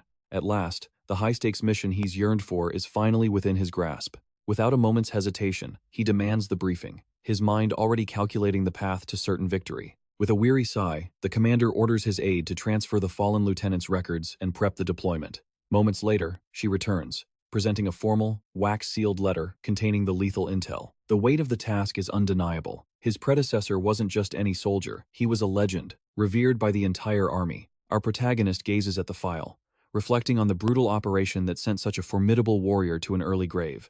Not curious about the details? The commander asks, testing his students' resolve regarding that fateful, high-casualty mission. This wasn't some backwater border skirmish or a routine patrol in a quiet, low-level district. This was a slaughterhouse that claimed a powerful lieutenant. It's classified as an absolute, dire emergency. When the main character reveals his analytical approach, the captain smiles. This was exactly the sharp intuition he expected from his soldier. They speak of the past, of how Carter once hunted a demon who treated human lives like a twisted game. Demon, a word our sorcerer hasn't heard since his previous life, sending a cold shiver through his very soul. One question haunts him. Why was that man so obsessed with this target, pursuing it with such reckless, unexplained fury? Their first encounter was a bloodbath. The commander watched every one of his men perish in the shadows of District 7. That loss shattered his spirit. Despite his elite training, the late officer was loyal to a fault, refusing to let his men's defeat go unavenged. Thus, the heavy burden of the hunt fell upon Carter. Fueled by a thirst for vengeance, he was a man who would tear through the world to settle his blood debt. He was the ultimate candidate for solo ops, even if charging into hell for revenge is a suicide mission. The main character considers his own path. Perhaps his true objective is to recover the remains of the fallen unit commander. The old man counters with a grim truth. A true predator doesn't stop just because it's full. That is the demon's nature. It slaughters for the sheer thrill of the kill, long after its hunger has been satiated. Now, this beast is the fort's primary target. High command is watching, and special units are being mobilized to erase this problem forever. Acknowledging the boy's sharp instincts, the commander offers a rare word of praise for his brilliance. He knows that no matter how steep the mountain, this soldier will conquer the impossible task ahead. But a grim warning follows. If he falls in battle, there will be no one to bring his body home for burial. Turning back to the documents, the main character scrutinizes every line, mapping out the tactical landscape of his upcoming hunt. He absorbs every detail, his genius-level intellect processing the data with cold, mechanical precision. If the target is indeed a true demon, things just got complicated. Their kind rarely shows their face in this era. Analyzing the enemy's profile, the threat is staggering. A Class 6 transformation-type entity. It's highly intelligent, capable of human speech, and wields a terrifyingly unstable form of condensed black magic. 5 years of compiled data confirm one thing. This creature is a hostile Tier 1 threat, pure malice given form. With the intel memorized, he begins his mental prep. Time flows on within the fortress walls, peaceful for now. We shift to a heavy wooden door, unable to muffle the tense noises echoing from the room beyond. Suddenly, a soldier bursts in, asking if the lieutenant summoned him for a specific task. The main character delivers the cold news. The previous mission is scrapped. By afternoon, the entire unit patrols toward the dreaded Class 6 district. Terror grips the soldier. That zone is a death trap, far beyond the pay grade of a standard patrol. Do you know the legend? The main character asks, referring to the monster that claimed Commander Carter's life. He reveals his true orders, to finish what was started and honor the dead man's final, unspoken wish. He warns his subordinate that the last 5 years of intel have been nothing but a sequence of failures. Today marks his first official day as lieutenant, and he'd planned a simple celebration for his final approval. But a sudden thought strikes him, and he calls out to the man in the room. Pulling the old officer's effects from a concealed locker, he orders them removed. The cremation was a ruse, a test to weed out the rebels in his ranks. He casts a concerned glance at the boy from the night before, wondering if he's recovered mentally from that brutal fight. Realizing their new boss is a man of honor and depth, the soldier bows in gratitude, offering a sincere apology for his past defiance. With a calm nod, our hero reminds him that in this unit, they value one thing, a rational mind that acts for the greater good. He snaps a sharp military salute, his voice booming with iron discipline. The mage waves him off, clearly despising such stiff, formal greetings. Once alone, he realizes his true research can finally begin in earnest. Working with such a professional mercenary company certainly has its advantages. The young commander assembles his troops with flawless, organized precision. District 6 is a death trap. We move out immediately. A thunderous roar erupts as the soldiers pledge their lives to the cause. The massive drawbridge groans open, revealing the path to the cursed forest. They stare into the abyss, prepared for the coming storm of battle. A grueling, soul-shredding journey is about to unfold before them. March, the sorcerer bellows, his voice igniting their fighting spirits. The bridge stretches across the void like a giant steel tongue. Step by step, a familiar tension settles over the veteran soldiers. Memories of past victories flicker like ghosts in the protagonist's mind. Their objective is simple: reach District 6 without leaving a single trace. Spells weave through his fingers as the secret plan takes shape. He silently casts loneliness in a crowd, veiling his men in shadows. Instantly, the entire battalion becomes invisible to the world's gaze. The Forest of All Evil is a graveyard for unprepared rookies. Why is it so quiet? A confused warrior whispers into the silence. Normally, they would be knee-deep in monster blood by now. The sheriff grins. Don't question good luck, kid. Just keep moving. They finally breach the safe zone deep within the treacherous District 6. His stealth magic is performing even better than he had anticipated. He surveys his men, not a single soul has been wounded yet. Stepping forward, his presence commands absolute and total silence. Our goal is the demon. Find its trail, then end its existence. 5 years of the lieutenant's research finally serve a real purpose. Their prey is a talking, high-level maniac, a deadly Class 6 demon. He unrolls the map, marking their final objective for the day. He points to a rare mushroom that only grows in cursed soil. To find the beast, they must dive into lower-class energy zones. If the monster's power dips, these mushrooms will surely appear nearby. The hero smirks, splitting the unit into 2 separate elite teams. Splitting up is the only way to avoid unnecessary, bloody conflicts. 6 hours. Meet here. Sergeant, take this emergency support talisman. It is a support spell. Use it only if death nears. The commander hands over the artifact with a solemn, heavy expression. This is priceless, he lies, keeping a perfectly straight face. In truth, he had conjured the item in a frantic, hurried rush. The sergeant handles the paper as if it were made of glass. They watch as their captain vanishes into the dark, thick tree line. See you in 6 hours. We are coming back alive, sir. The forest remains unnervingly still as the elite teams advance. Lieutenant, can I ask you a question before we continue? This plan had been brewing in his mind for an eternity. As a mere rookie officer, his bold strategy for utilizing the investigation mushrooms lacked any weight of authority. He had unearthed that tactic from an ancient tome, detailing the flora within the Forest of All Evil. Yet, a level 6 demon in the lower tiers felt wrong.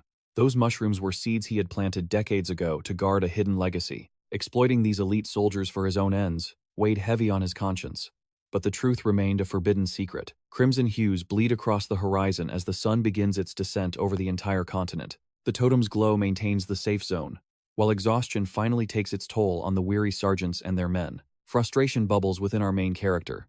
Despite his relentless tracking, the elusive mushrooms remain nowhere to be found. His obsession strikes a chord with his men. Why would a leader care so deeply about a dead man's ghost? Regret washes over them for their past judgment, realizing now that their new superior possesses a truly noble heart. His rank no longer matters. In this fleeting moment, he has earned their absolute and unwavering trust. Deep in their souls, they swear fealty to the young lieutenant, ready to face even a fate worse than death itself. The hunt for the hidden treasure rages on, casting long shadows across the land. A ring rests before a blood-red rune as demonic incantations pierce the silence. Under the veil of night, he begins a summoning ritual to seek counsel from an old comrade before the journey continues. Once more, the gate to the afterlife creaks open, and a familiar spirit emerges from the void to exchange silent oaths. It had been an age since these two last shared a moment of quiet reflection together. The main character softly asks Hector how the fires of the underworld have treated him all this time. Even from the depths of hell, the spirit's pride remains, demanding to know why he has not been given an army to lead. The hero scoffs, admitting they doubted him, so he had to teach those so-called experts a lesson they would never forget. Regrettably, he confesses that progress has stalled, burdened by a grueling mission, while his training had grown stagnant. Intrigued, the spectral entity questions what grave task could possibly force a master back into such rigorous discipline. Truth is his only currency with Hector, the one soul in this world who does not deal in shadows and lies. As the stars wheel overhead, they forge their next moves, weaving a dark tapestry of bloody vengeance. Hours bleed into the night, and after hearing the tale, the creature declares such an insult cannot be allowed to stand. The objective is clear: hunt down the demon before his shadow can darken his friend's path any further. But talk is cheap. The spirit curses his wizard companion, calling him a fool for seeking the easy path. He proposes a new lead: Lieutenant Carter, a man who spent 5 years obsessed with hunting that same darkness. A spark of brilliance ignites. He realizes exactly how a victim's insight could crack this investigation wide open. A sting of self-reproach hits him. The solution was simple. He just needed to summon the dead man's soul. The only catch? He requires a catalyst, an object bound to the very essence of the departed spirit. Before the moon sets, he commands his spectral guest to wait while he secures the item before dawn. The target's dossier, the one possession Carter valued above his own life, is the key he needs. As chalk carves runes into the earth, Hector wonders what chaos might ensue if another soul answers the call. Tragically, despite his vast arcane knowledge as a mage, this was a threshold he never dared to cross, even in the height of his previous life's power. Driven by a thirst for truth, he chants in the forbidden tongue, fueling the ritual with pure intent. Mana burns like wildfire as he pours his heart into the spell, roaring for Carter to cross the divide. Silence stretches on, as he calls into the void, but only shadows respond. Hope flickers and dies as the gate remains stubbornly empty. Perhaps his soul is trapped in a deeper abyss, for the ritual itself was executed with absolute perfection. The failure gnaws at his sanity. If the ritual was flawless, then there is only one terrifying possibility: Carter is still alive. His focus shifts to summoning Carter's fallen comrades, other souls claimed by the demon. But finding personal relics after 5 long years will be a trial in itself. Only the great cradle of heroes holds the answer, as their remains likely rest there rather than the tomb of all veterans. Reports of the massacre confirm a chilling detail. One of the fallen was Halterbelt. After a desperate search, he uncovers a grave containing that poor soul's final belongings. Grasping the relic, he restarts the ritual, meticulously placing each item to beckon the dead. Mana surges as he finalizes the spell, and then, ghostly eyes flicker to life in the dark. Halterbelt's spirit manifests with terrifying intensity, startling the young wizard.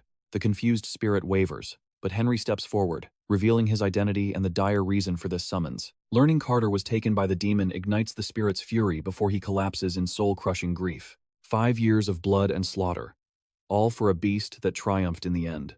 Seeking a lead, the hero demands to know the physical form of their elusive enemy. But a dark truth remains hidden, a detail that defies all logical understanding. This creature doesn't just kill, it's a parasite that hijacks bodies, jumping from host to host to dismantle the army. The stakes have shifted completely. The main character plots his countermove before releasing the warrior to the heavens. The monster's true ambition is revealed: to ascend into a genuine, high-ranking demon. It's gathering dark energy for a catastrophic evolution, and with every passing second, the nightmare grows closer. Frozen in terror, he remembers the demon's mockery, that dying by its hand was a supreme honor. Then, a surge of corrupt magic forced him into his own mind, a twisted psychological invasion. He felt a sickening urge to seize control and slaughter everyone in a bloody frenzy. One clue remains: a distinct scent of F. Breezy, a famous continental deodorant favored by their trade partners. The main character prepares to ask a final favor of the lingering soul, but the spirit refuses revenge, weeping as he asks Henry to thank Carter for his unwavering service. As the ghost fades, a companion quips about the risks of being cursed by the dead. Driven by the clue, he scours the captain's quarters for that specific scent from the underworld. The redhead appears with the bottle, whispering a seductive deal, the item in exchange for a future favor. Her demand? A proper date on their next day off. He agrees instantly. Back at the front, he shows the bottle, asking if anyone recognizes the scent. Silence follows. No soldier remembers it, making him doubt if the spirit's memory was flawed. With the trail gone cold, he faces a frustrating dead end. He rallies the troops for an immediate departure, though some depart for their own secretive investigations. He weaves defensive spells, solitude and crowd, to shield his men from the looming shadows. Dousing himself in the perfume, he activates the vapor skin spell to amplify the scent. Ironically, this magic was originally designed for noblewomen to fill entire ballrooms with fragrance. Now, the potent aroma drifts deep into the heart of a pitch-black cavern. Inside the darkness, the target recoils. A smell from years ago has returned to haunt him. Irritated, the beast lets out a blood-curdling screech that echoes through the forest, putting everyone on high alert. Time ticks by with no result, leading the protagonist to consider summoning more victims for answers. This is his final gambit for today. He sprays the scent again, infusing it with pure mana. Suddenly, the guttural roars of Tauros' monstrous bull-human hybrids shatter the silence. Without warning, a devastating bolt of lightning strikes the lieutenant with lethal precision. Terror grips the ranks as one of their strongest warriors crumples to the earth, seemingly lifeless. A horde of bullmen emerges, baying for blood. The sergeant steps up, ordering a defensive formation. Fury burns in the soldiers' eyes. They crave vengeance for their fallen leader. But survival comes first. Sensing certain death, the new commander orders a full-speed retreat. Then, like a nightmare made flesh, the demonic entity reveals itself. Leading its savage army, the monster strikes the ground with earth-shattering merciless force. With a surge of magic, the exit is sealed shut. Now, their only path leads to the afterlife through a final, desperate struggle. Defying the sergeant's orders, the soldiers band together. They refuse to return until their fallen comrade's death is washed away in blood. Total war erupts without warning. Every soldier and Tauren beast throws themselves into the fray with everything they have left. Despite facing massive monsters, the battlefield remains balanced. The soldiers' elite training keeps the giants at bay. Amidst the carnage, the leader targets our main character. Even in the heat of battle, the bald warrior senses the danger. He moves instinctively to shield the lieutenant from a fate worse than death itself. Charging at full speed, he strikes to intercept the foe. But the opponent's power is overwhelming, blasting him away with a single hit. The bull readies its lightning magic once more. It aims directly at the cornered soldier who has nowhere left to run. Just as he prepares to meet his end, something miraculous happens, drawing his gaze toward the flickering light. Like a legendary hero, our protagonist returns to the land of the living, absorbing the full force of the devastating impact. He had been cutting through magical rune papers with his blade. After helping his comrade up, he orders him to spread the word. With tears of relief, the soldier finds his resolve. He happily returns to the front lines, heart filled with new hope. Seething with rage, our hero demands to know if this beast was the one who struck him with lightning earlier. Driven by madness, the bull bellows a primal roar. It charges blindly, desperate to crush its opponent into the dirt immediately. The clash is brutal and relentless. Attacks and defenses trade in a blur, yet neither side can land a finishing blow. The warrior smirks, mocking his foe's clumsy movements. He delivers a thunderous kick to the chest, sending the beast reeling back. Seizing the opening, he decapitates the monster in one fatal strike. The head rolls away, spraying dark ichor across his face. Silence falls, and the battle seems won. But the beast refuses to die, its severed head continuing its incessant, haunting chatter. Even with its body lifeless, the head hops with cursed energy. It begins to taunt the hero with a chilling, supernatural presence. It claims it is an honor for the demon to find a new host. Suddenly, it lunges, spitting a dark spell at his face. Luckily, the sorcerer's protection holds firm against the curse. With his blessed sword, he slices the head into 2 clean pieces. However, the mystery deepens. He realizes this creature is neither a common spirit nor a lowly demon from the abyss. Seeing it still pulse with life, he unleashes a powerful cleansing spell to banish the cursed energy back to the shadows. The target dodges in the blink of an eye. It is almost comical, a beast that powerful, running away like a frightened child. To track it, he activates a spell called Return to the Body, searching through the spirits of the fallen soldiers. The energy flees desperately from the mage's grasp. It scrambles through the woods, clawing for just one more day of existence. It is a pathetic sight. Driven by survival, it finally locates a wild bear deep within the dense forest to call home. As the boy approaches, the parasite freezes. It tries to act like a natural predator to avoid being discovered. The deception nearly works. For a moment, even the hero believes he is just looking at a normal forest animal. When the warrior turns his back, the beast strikes. But it was a trap. The hero counters with a merciless, crushing blow. With a snap of his fingers, he ignites his fire magic. The spirit and its borrowed body are engulfed in cleansing flames. Trapped and burning, the creature crawls forward. It desperately tries to initiate a dialogue with its relentless executioner. Seeing the hero's silence, the spirit begins to cooperate. It leads the main character toward the mouth of a hidden cave. Inside, the boy finds the former lieutenant's preserved body. Suddenly, the energy surges forward with renewed, sinister intent. It hungers for the warrior's flesh. The fallen man's corpse begins to rise, twitching back to life in a supernatural horror. But this was all part of the lieutenant's fail-safe plan. He knew the struggle for his soul would be this difficult. Carter draws his steel, challenging his friend to a duel. The hero realizes the parasite can perfectly mimic its host's skills. Mocking his prey, the beast laughs. It declares that the hero will pay for his interference by becoming its next vessel. The high-speed duel begins. The boy focuses on evasion, refusing to land a lethal blow on his friend's hijacked body. He finds an opening and strikes a heavy blow to the back, aiming only to knock the lieutenant unconscious. As the host falls, the warrior delivers a cold rebuke. He humiliates the spirit, calling it nothing more than a pathetic parasite. He sneers at its lack of technique. True swordsmanship requires years of discipline, something a mere beast could never understand. A powerful paralysis spell locks the body in place. As the parasite begs for mercy, the hero weighs his final judgment. The truth is revealed. This evil spirit is the last survivor of a mimic race, a parasite attacking those who intrude. Sensing the hero's killing intent, the beast pleads for a moment. It claims it has one final secret to show him. He tosses a peculiar coin onto the dirt, pleading for mercy in exchange for every hidden treasure within the cavern. A mountain of riches, amassed through years of ruthless looting and cold-blooded theft. After a moment's calculation, the boy decides that turning this creature into a loyal pawn is the ultimate prize. Deep within the shadows, he retrieves a platinum ring, an exquisite artifact, perfect for masking one's mana signature. Sliding the band onto his finger, a cold smirk forms as he proposes a contract to seal their new bond. Mana surges as he demands absolute obedience. Cornered and broken, the parasite yields, offering its heart to finalize the soul-binding pact. The blood oath is struck, and the proof of their master-servant bond manifests within the platinum ring. The agony is soul-searing, but survival means rebirth as a small, docile spirit emerges, retaining its formidable powers while bound. However, this spectral entity is now a prisoner of will, manifesting only when the protagonist summons it forth. The lieutenant retrieves his comrade's fallen form just as the sounds of battle fade into a hard-won victory for the soldiers. Suddenly, a murmur ripples through the ranks as the warriors spot our hero returning, bearing a survivor on his back. Cheers erupt as they realize their lieutenant was snatched from death's door. Even the high generals stare in stunned disbelief. Gratitude fills the air as the troops hail the protagonist for the miraculous success of this daring rescue mission. The officers regret their past judgments, insisting the wounded be treated immediately, though our hero knows his true contribution far exceeds praise. As Henry stubbornly tries to return to the fray, the veteran soldier barks an order for him to prioritize medical recovery. The atmosphere shifts when word arrives. Commander Esselin demands his presence. A sudden tension grips his heart. Back in the barracks, the duo drowns their stress in ale.